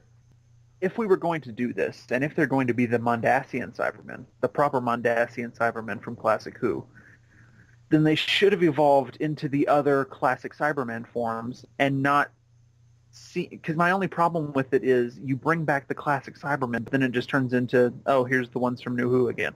That's not what I'm here for. Right. And I'm not sure that they would evolve into those forms because I don't know, the way that the Cybermen work is kind of vague. I mean, the ones from Cybus Industries came from another dimension, but then it seemed some of them, I guess, got stuck in this dimension, and then there were new Cybermen that were native to this dimension because they were, I don't know, it was all a big mess. Well, there's also there's another factory of Cybermen on another planet that comes from the Mondasian group that went to war with humanity. That's what we saw in Nightmare in Silver, and they're referenced in this as well. It's all kind of how cooler would it be if in the end when the Doctor is running through in the forest and blowing up Cybermen and that really cool battle sequence at the end, if instead of like a bunch of Cybus Cybermen and some Nightmare on Silver Cybermen and like one or two Mondasian Cybermen, if it was just all of the classic designs, the fucking Earthshock Cybermen and the fucking Cybermen Invasion of Earth Cybermen, go full on with your references to Classic Who and show them that evolve would have been way better, yeah. The way they actually did, and just don't give me the new designs again, because that's not what I came to this two-parter for. I came to this two-parter for the Mondasian Cybermen who you were bringing back, and then the next episode you're like, oh, and then they got upgraded, and I was like, oh, well, all right. At least there were still a couple of the old school ones walking around there at the end. Yeah, no, they mixed them together, but it was this huge leap between the two groups, so that was my problem as well. I agree with you. Yeah, so that's my little quibble there with. I would agree with that. But then after again, that, it starts to get really good again at the very end. Like, again, I don't really care for him blowing everything up with the Sonic, but after that, everything is really solid. Well, it made sense though because of the way they explained things earlier, the way that Nardole was able to use his computer to set off explosions wherever he wanted to, because it's all a simulation. It's really a spaceship, and so there are pipes running all through it with carrying fuel and shit, and so you can trigger an explosion if you know how to hack the system properly. They explained all that earlier, and so then when the Doctor was running around with the sonic screwdriver doing that, at least it made sense, logically. It just didn't look great. No. Okay, so that's this episode comes with Yeah. how the Masters get left off. There's a great moment where Capaldi gives a speech. And that's Capaldi's always been great at giving speeches. That's his greatest asset as the Doctor, is his speech-giving abilities. He gives this speech and begs the Masters to help him. And the Masters have already worked out this plan about how they're going to get back down to the bottom layer and find John Sims' TARDIS, which I kind of wish we had gotten to see. That would have been great if at the end of this episode we had seen John Sims step into his own TARDIS to regenerate, just to see what the inside of the Master's TARDIS looked like. But, yeah, I would love to know. Do you think it would have looked like the reverse TARDIS he made in Season 3, like when he cannibalized the TARDIS? No, because that had a very specific function. I think it would be more indicative of the Master's personality. So like where the Doctor's TARDIS, the inside is all like silver and white and shit, and like the lights are all like blue or sometimes green. For the Master, I imagine like dark colors and like severe shapes and like red lighting. You know what I mean? Perhaps. Because the TARDIS I wanted to see it for sure. Yeah. But anyway, the Doctor gives a speech, begs the Masters to help him. John Sim has a great line where he just basically says, "Fuck you, dude," and walks off. Missy looks like she wants to help the Doctor, but then she just goes off with John Sim. She doesn't want to look like a pansy in front of the old Master. Exactly. So she goes off with John Sim too. She's very conflicted. Later on in the episode, she has a great line where she talks to the Master, to John Sim, and she says, "I loved being you," and she talks about like how great it was to be him and how much fun she had being him. And I really liked that moment because it reminded me of in Time Crash when David Tennant was talking to Peter Davidson. Yeah. It's a little weird because they're the Masters, and you'd think they'd be more dickheads to each other, but yeah, no, it works. Yeah, it was a nice little moment of sincerity there, and I was like, all right. Really especially coming from her, because again, that's more her thing than his. Right, and then she stabs him, and she That's says, "I'm why I like her so much. Is that she does that? She has that like because do you remember when she would be like say something nice before she would kill somebody? That was kind of like her doing that herself. I thought that was cool. Yeah, yeah. So then she stabs him, and she says, "Look, dickhead, I'm gonna go help the Doctor, and you're gonna go die and regenerate into me anyway. So that's cool." Which I guess she doesn't remember. Exactly. Well, they explained that in this episode. You remember we were having a conversation recently? I know. They timed the sync ups, yeah. Yeah. We were having a conversation recently, and you were confused about how the Doctor didn't remember what happened before, and I was trying to explain it and failing miserably. They explained in this episode it's because he... God, now I can't remember how to explain it properly either. There's a good explanation. Yeah, it's because basically if you're not from the current era, you're not going to remember what's going on. Right. Is the idea. But they explain it in like the perfect way, and it's so succinct and just... I don't know, watch the episode. There's a great line in there somewhere where the Masters are talking, because obviously the Master's never met himself the way the Doctor has, so he's kind of new to this whole experience, and they have a little conversation where they basically lay out, "Oh, you don't remember because of da-da-da-da-da," and that's why in the last episode, Johnson was like, "Don't you remember all this?" Right. So yeah, anybody who wants to know how that works, just watch the episode. It's in there somewhere. I just like the attempt at peer pressure that we see between John Sim and Missy, and where it all ends up here, where she does a thing that's very in line with her characterization of the Master by just totally backstabbing him, and then he does what's totally in line with him by killing himself in the future, putting a finite amount on his life.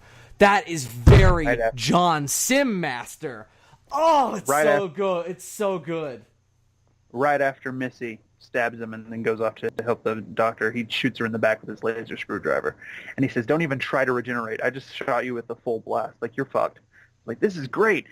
Because it's exactly what he did at the end of Season 3, where the Doctor was like, "Regenerate." And he was like, "No." Right.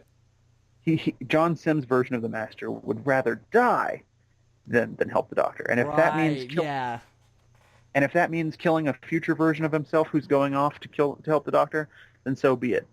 And what I love about it is that neither of them die instantly. So there's this wonderful moment where they look at each other having just killed themselves, and they just start laughing hysterically. Right, because they're both like, this is how we always knew it would end up, us killing, like the Master killing himself by backstabbing each other. Because like we said, there's never been a crossover between multiple masters. So the one time it happens, they double cross each other and kill each other. It's so perfect. It is very perfect. Of all of all the missteps in bringing them together, that was the big success.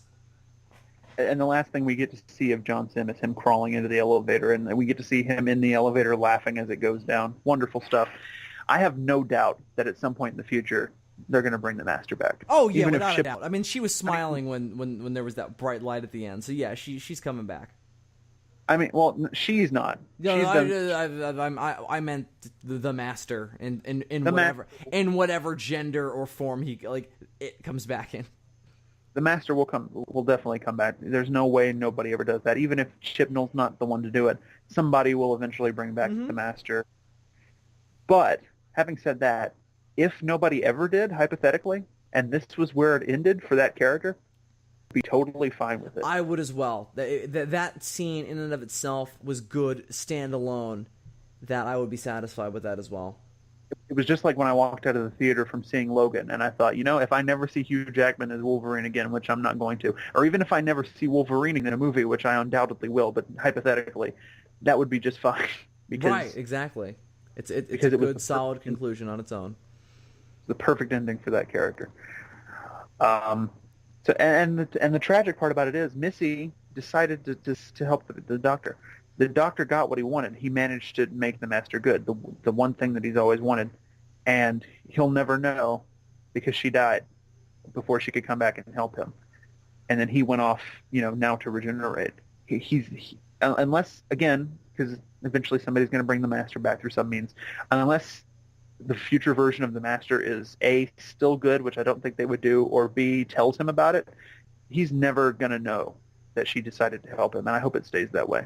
Right. Because that's just brilliant. And also, it makes the fact that he's becoming... It kind of... all of that kind of makes the next regeneration for him make a little more sense, because that's what he was so desperate for at the end of his last regeneration, was to see the female version of his old friend, come back around and be friends with him. So, maybe that's the idea there. I still wish they had waited maybe one more Doctor before turning him, just because it's starting to feel a little gimmicky. Because not only did you have the Master, but you had that general on Gallifrey that regenerated into a black woman. You remember that? Well, yeah, no, I agree with you. We talked about this last episode. There seems to be estrogen in the atmosphere. Just all the Time Lords are becoming women now because we've opened up that door. Which again, with that one guy on Gallifrey, it was actually kind of funny because after he turned into a woman, there was this line where basically we found out that she had started out as a woman, and the male regeneration was was the black sheep. Right, she had always been a woman. Like that dude that we met in the Day of the Doctor was his Jodie Whittaker. That was the time when he grew a penis. Which was cool. Yeah, that was really interesting. That was one good line out of that entire episode. But yeah. So So I think that all works out very, very well. Way better than what they do with Bill at the very end. That was way too much, man. I mean, come on. We've already got Mondasian Cybermen. We got the Doctor regenerating. We got two Masters. We got Bill being a Cyberman. You do not need to bring back Puddle Girl. Come on. What are you doing? Well, here's the thing. What's really interesting about this to me is that when you really think about it, he did the exact same thing that everybody hated at the end of Season 9. He killed Clara off definitively and then did some Deus Ex Machina bullshit and brought her back. And he essentially just did the same thing with Bill. However, it's not as bad. Because they set it up in the first episode, and she's still not back to normal. That was good. And the way they set up the Puddle Girl's powers, it never felt like, well, how would she have gotten there? Because clearly she can go anywhere, and she wants to be with Bill, so she's kind of attuned to Bill psychically.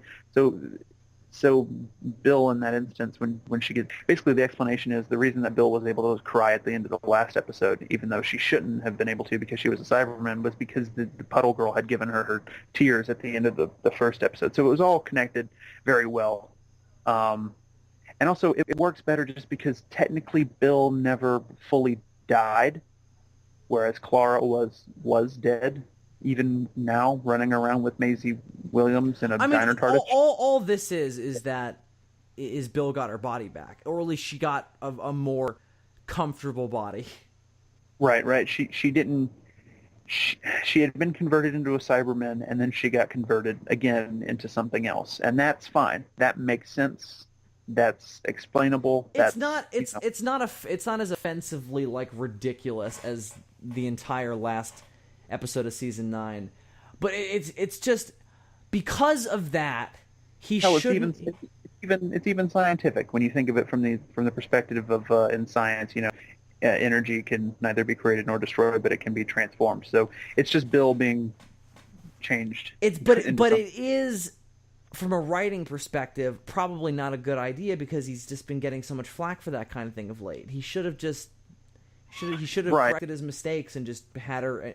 What he should is not. He didn't have to kill her, although that probably would have been what she would have wanted, having been left in that body, like be given a heroic sacrifice or something. But just staying behind, but better hunting is staying behind with Nardole in the Cyberman body, helping them out. Yeah, or blowing herself up and taking the other Cybermen with her. Yeah, or a heroic sacrifice. One of those two things would have been the way to go. Not bringing back Puddle Girl. That was a misstep. But if she had blown herself up, it would have been the same thing that they did with Danny Pink only two seasons ago. African, black people in Cyberman bodies. I guess that's what they would do, and then we can't have that cliche. So she's got to turn into a puddle.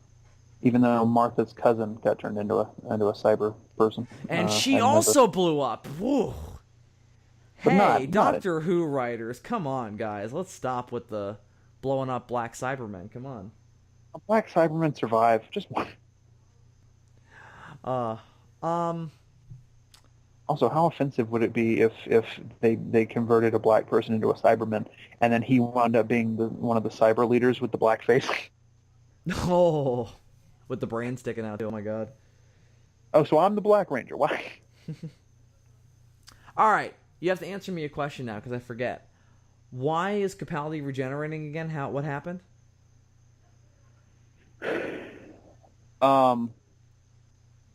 What, did he get shot? Like, what happened? I forget.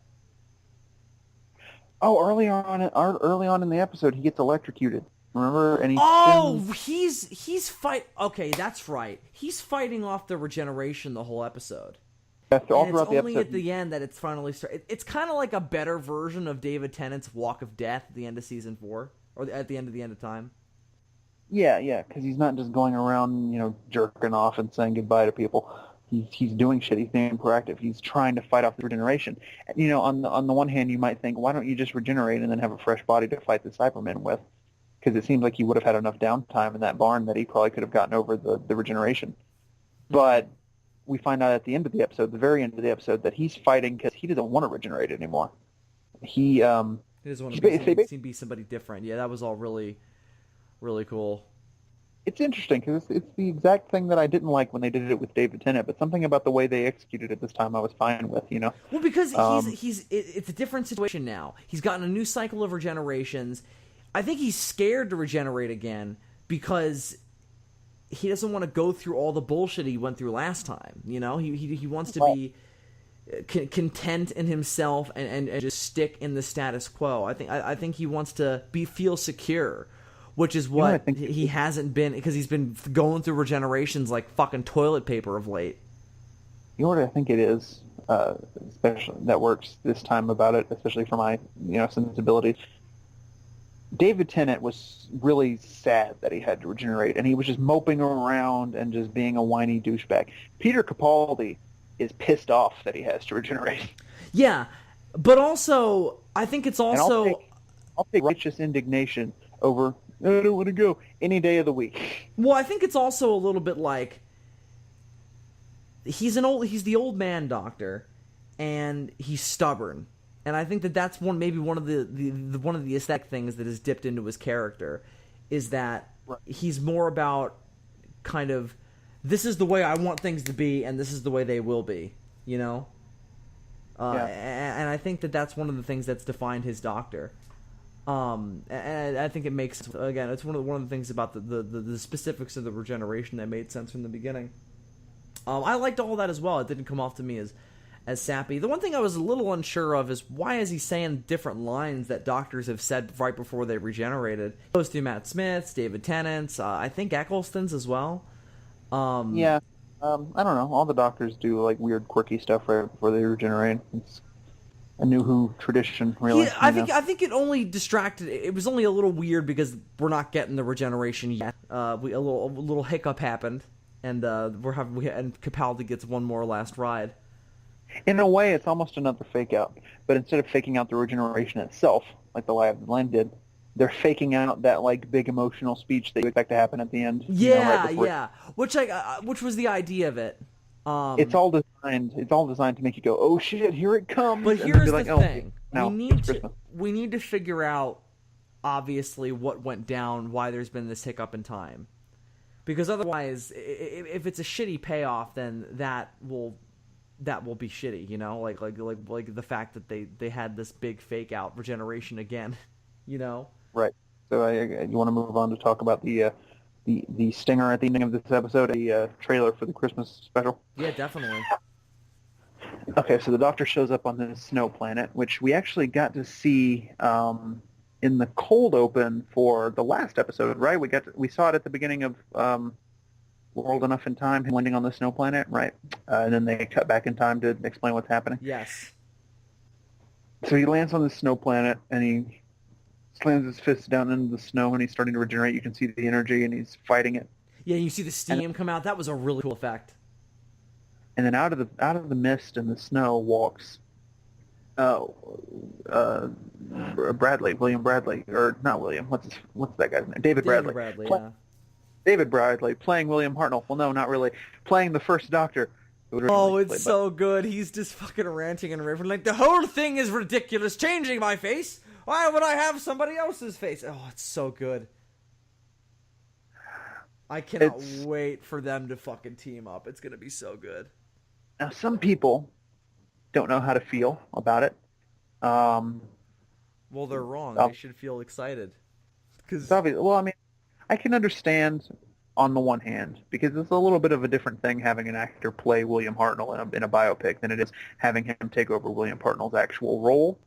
But, and here's the thing that everybody seems to be forgetting, it's happened before. Yeah, they've recast the first Doctor before.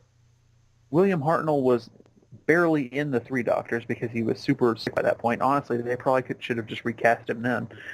And then by the time the Five Doctors rolled around, obviously he was, dead. And so they had another actor who stepped in and played the role in that episode and played it, admirably. Not as well as William Hartnell and probably not as well as David Bradley will. No, David Bradley has that mannerism down pat. His voice isn't the same, and I actually like his unique take on it. Like it's not a Hartnell impression, and that's why I think it's so good. He captures that character on his own, which I think is good. I think what he doesn't do, which is smart, and what he might have fallen into a trap of doing, is he doesn't try to imitate Hartnell's voice. That's exactly the thing. Yeah, he has his own cadence. But what he does imitate is the mannerisms and everything.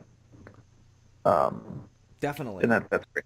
I mean, listen, Doctor Who fans, don't complain about recasting. They could have tarkened to this. You know what I mean? They could have had a CG William Hartnell walk out of the snow there, and they've done shit like that before. You'll see like glimpses of past Doctors, like in flashbacks and shit, or at the end of the Day of the Doctor, Matt Smith walks into that thing with all the other Doctors standing there, and that's fine. But like they could have gone full blown. It must have been like a trippy hallucination or something, right?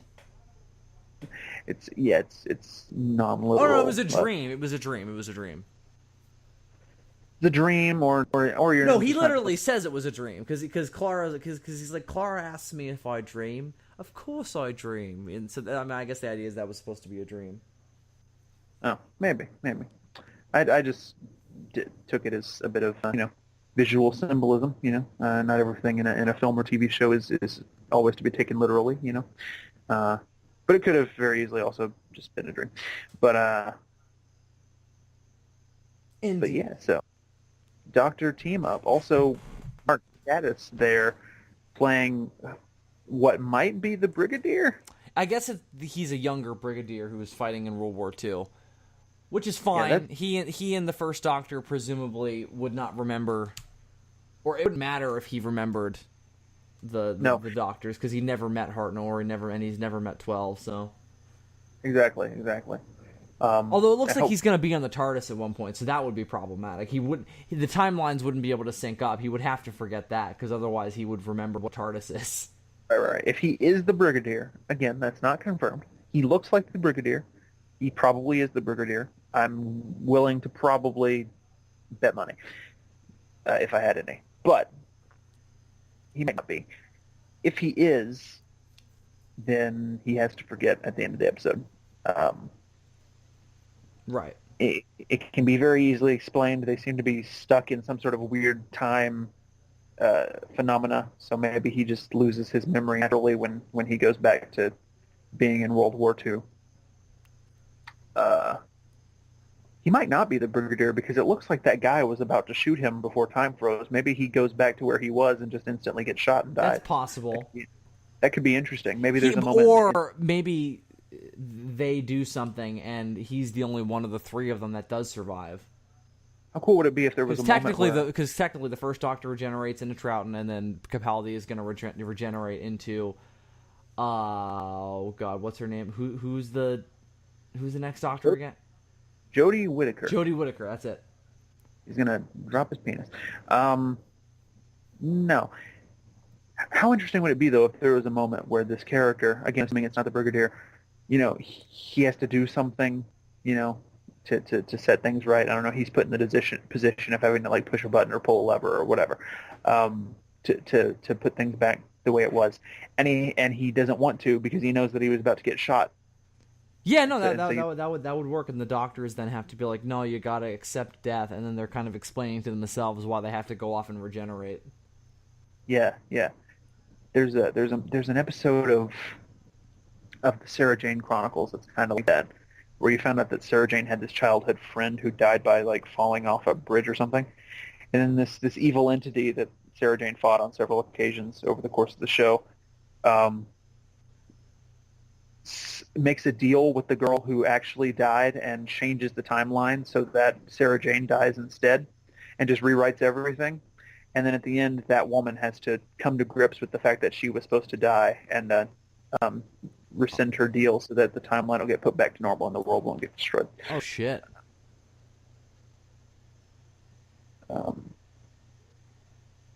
That's some dark stuff. Yeah. So maybe we'll get something like that. I don't know, man. I'm just excited to see a First Doctor team up. They're very different Doctors, despite the fact that there's some aesthetic similarities, and the idea when they cast Capaldi was to recapture some of that, iconography. And how wonderful to get another multi-Doctor story. No big reason for it. Just why not? Well, there is a big reason for it. It's just not. It's the big reason of new showrunner coming in and Moffat wanting to do one last really cool thing before he goes out. But I mean, right after having had the first ever multi-master story, and only 4 years after Day of the Doctor, in 2013 was probably the best year to be a Who fan in recent memory. Great shit. I mean, how many years were people like me sitting around thinking, I wish Eccleston would come back and hang out with Tennant, we're still waiting for that. Probably never. Now Time Lords are meeting each other all over the bloody place. But indeed. It's nice to feel excited about Doctor Who, isn't it? Yes, it is. So I guess overall thoughts, right? We're there. Yeah. Season 10, I think, is Capaldi's best season now, which previously was Season 8 by default. This is actually a really strong season. 12 episodes, and there are only 3 of them that I don't like, really. Eaters of Light, Lie of the Land, and Knock Knock, and care for. But the rest of them range from fine to great, actually.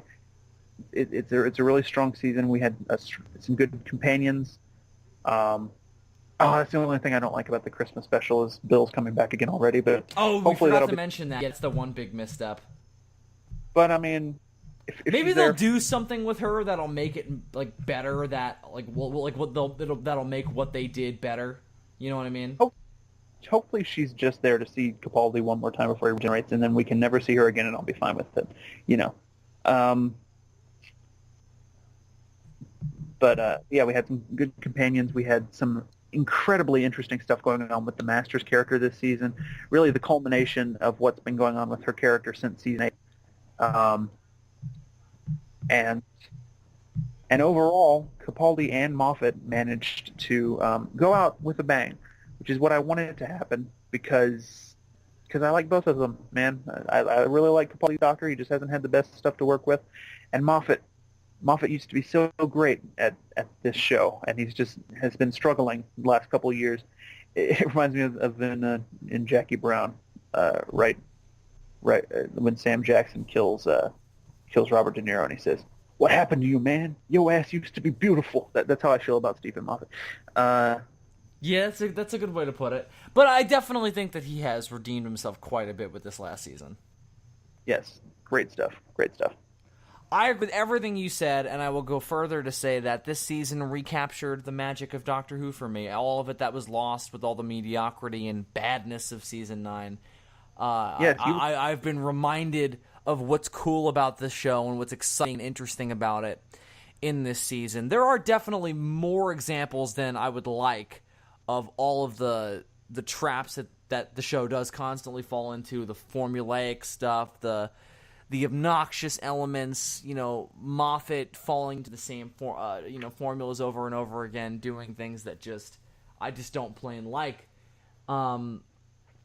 I think that this season falls into it a lot less than Season 9 did, and overall, I think that it might be a more fun season than Season 8. Season 8's maybe a little heavier. I would agree, actually, despite how dark this one gets right there at the end. Yeah, it's not that this one isn't dark, but it's also that Season 8 had Danny in it, and that was a big problem. Season 8 and 10 are very similar in that fashion, in that they both get super dark there towards the end. But I would agree that this was more fun, because Season 8 was when we started to get tired of Clara. But to the point where in Season 9 I was like, die already! But Season 8 is when that character started to go downhill. Whereas Season 10 we had a really good companion, and I think that's such a huge part of the dynamic. Colin Baker said something in an interview that I watched that I hadn't really thought of before. Nobody's ever really failed at being the Doctor. Maybe that's just because the parameters of it are wide enough to where people get to come in and do their own thing with it. But there's never been a version of the Doctor that I can point to and be like, that's just horrible. Even Peter Cushing in his fucking non-canonical movie was all right.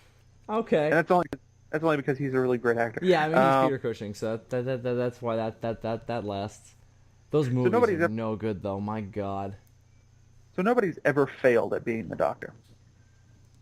No, I would certainly have to agree. Therefore, all of the pressure of making the dynamic on the TARDIS work really falls on the companion, right? Because if no matter who steps into the Doctor's shoes, it's going to work out. And hopefully it works out for Jodie Whittaker, because if she sucks, then we're never getting another female Doctor. You can bet your ass on that. If no matter who you plug into the Doctor, you're going to get an entertaining character, then really it falls on the companion to make all of those scenes of being on the TARDIS and exposition and running from monsters. It's up to them to make it work. Mm-hmm. And the best seasons are the ones that have the best companions. And oftentimes the companions are more of our protagonist than the Doctor is, So yeah, really. It really is about making them compelling to follow and fun. They're our in. Yeah. Which is funny because the Doctor is the only consistent through line throughout the entire... The Doctor and the TARDIS, more so, is the only consistent through line. Interesting. Yeah, it is interesting, isn't it?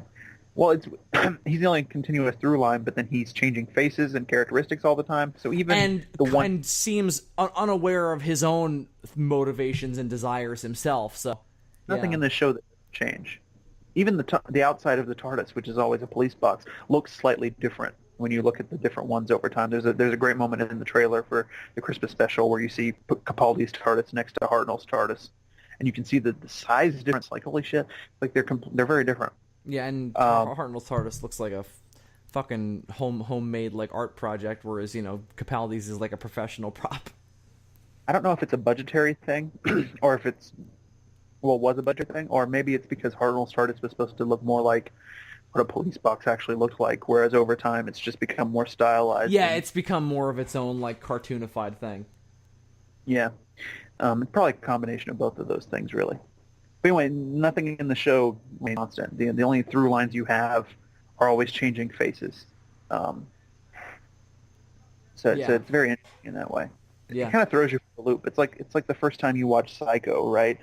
And like there's really no protagonist because Marion dies halfway through the movie. Right. The only consistent Yeah, character is the murderer. Right. Yeah, that's interesting. Yeah. The weird face changing alien is our only through line, but again they're so mysterious it's hard to keep a grip on them. Yeah. I don't know, man. They've definitely set themselves up to keep me engaged and interested to come back because of what they're doing in the future. Getting a radically new doctor, teaming up two doctors in the next episode, getting a new showrunner. Everything is in place for Doctor Who to have a brand new successful era, which is great. So It all falls on Chibnall, and it all falls on Nick Cass as the companion. You're absolutely right. and he just needs to realize, he just needs to see the things that Davies and Moffat did wrong and avoid doing them while emulating the things they did right and adding his own new things to that stack of good things. It's okay to kill a character, damn it. Yeah. Moffat knew that at one time when he was just writing standalone episodes, but then suddenly he took over the show and he was like, oh, it's for kids. Doctor Who should have a happy ending every time. It's not I'm even like, about no. kids. It's like it felt more personal for himself. Like he just felt scared to kill any characters he liked. Well, I saw him in an interview one time. He was like, "Oh, I don't think Doctor Who's that kind of show. I think it needs to have a happy ending." And I'm like, "No, you can. The reason the ending to the Doctor Dances works when Christopher Eccleston gives that speech is because he says, "Just this once, everybody lives." Yeah. You can't take that principle and then apply it to every episode. Right, exactly. Then that's meaning. He took his own good thing from that one episode and then ruined it. Mm-hmm. Whatever. So yeah, go do better, Chibnall. Right. You're already starting out on shaky footing with your non-traditional casting choices. Hopefully that works out for you. Yeah. Well, I know nothing about her, so it all depends on the material she's given and what goes on, man. I'm excited to see the fresh direction they take it in.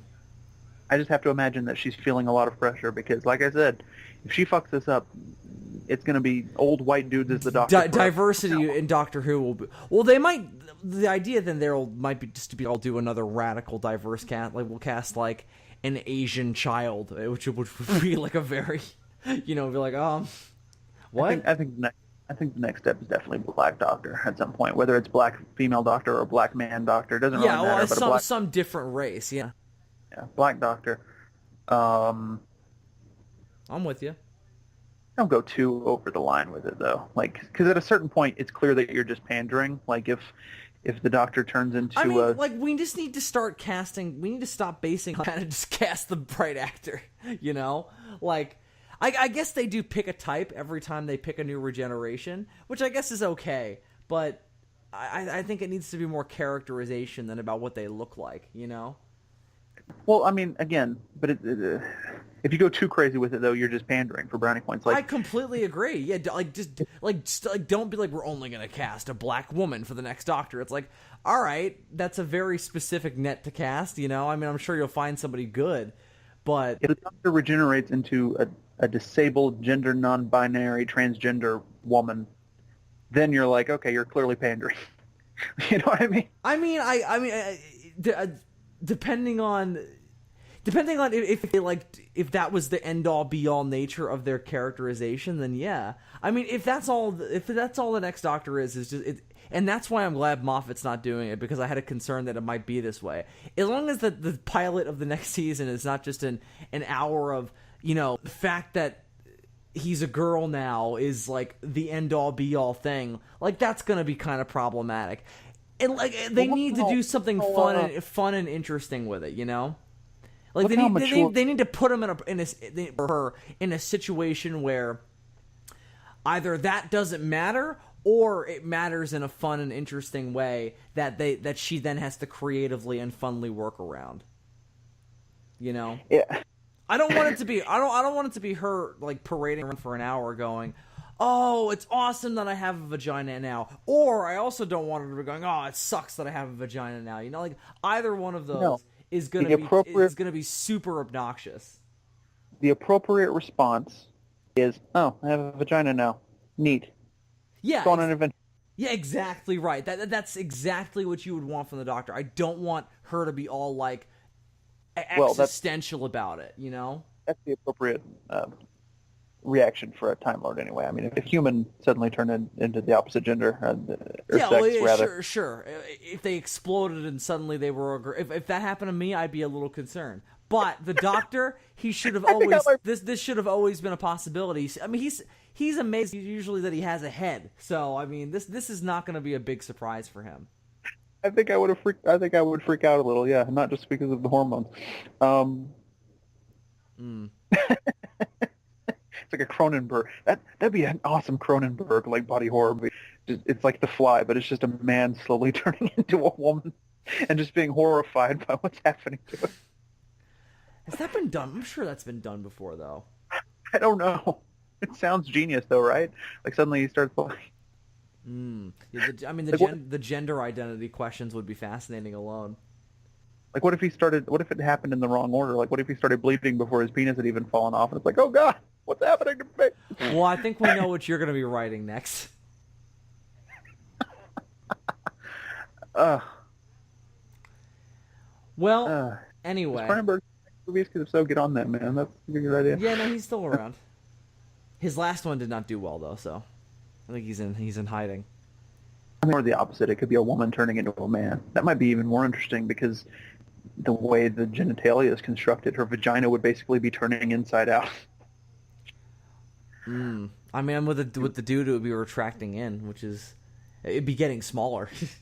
I wonder what would be more painful. I don't know. We'll have to figure it out on our own.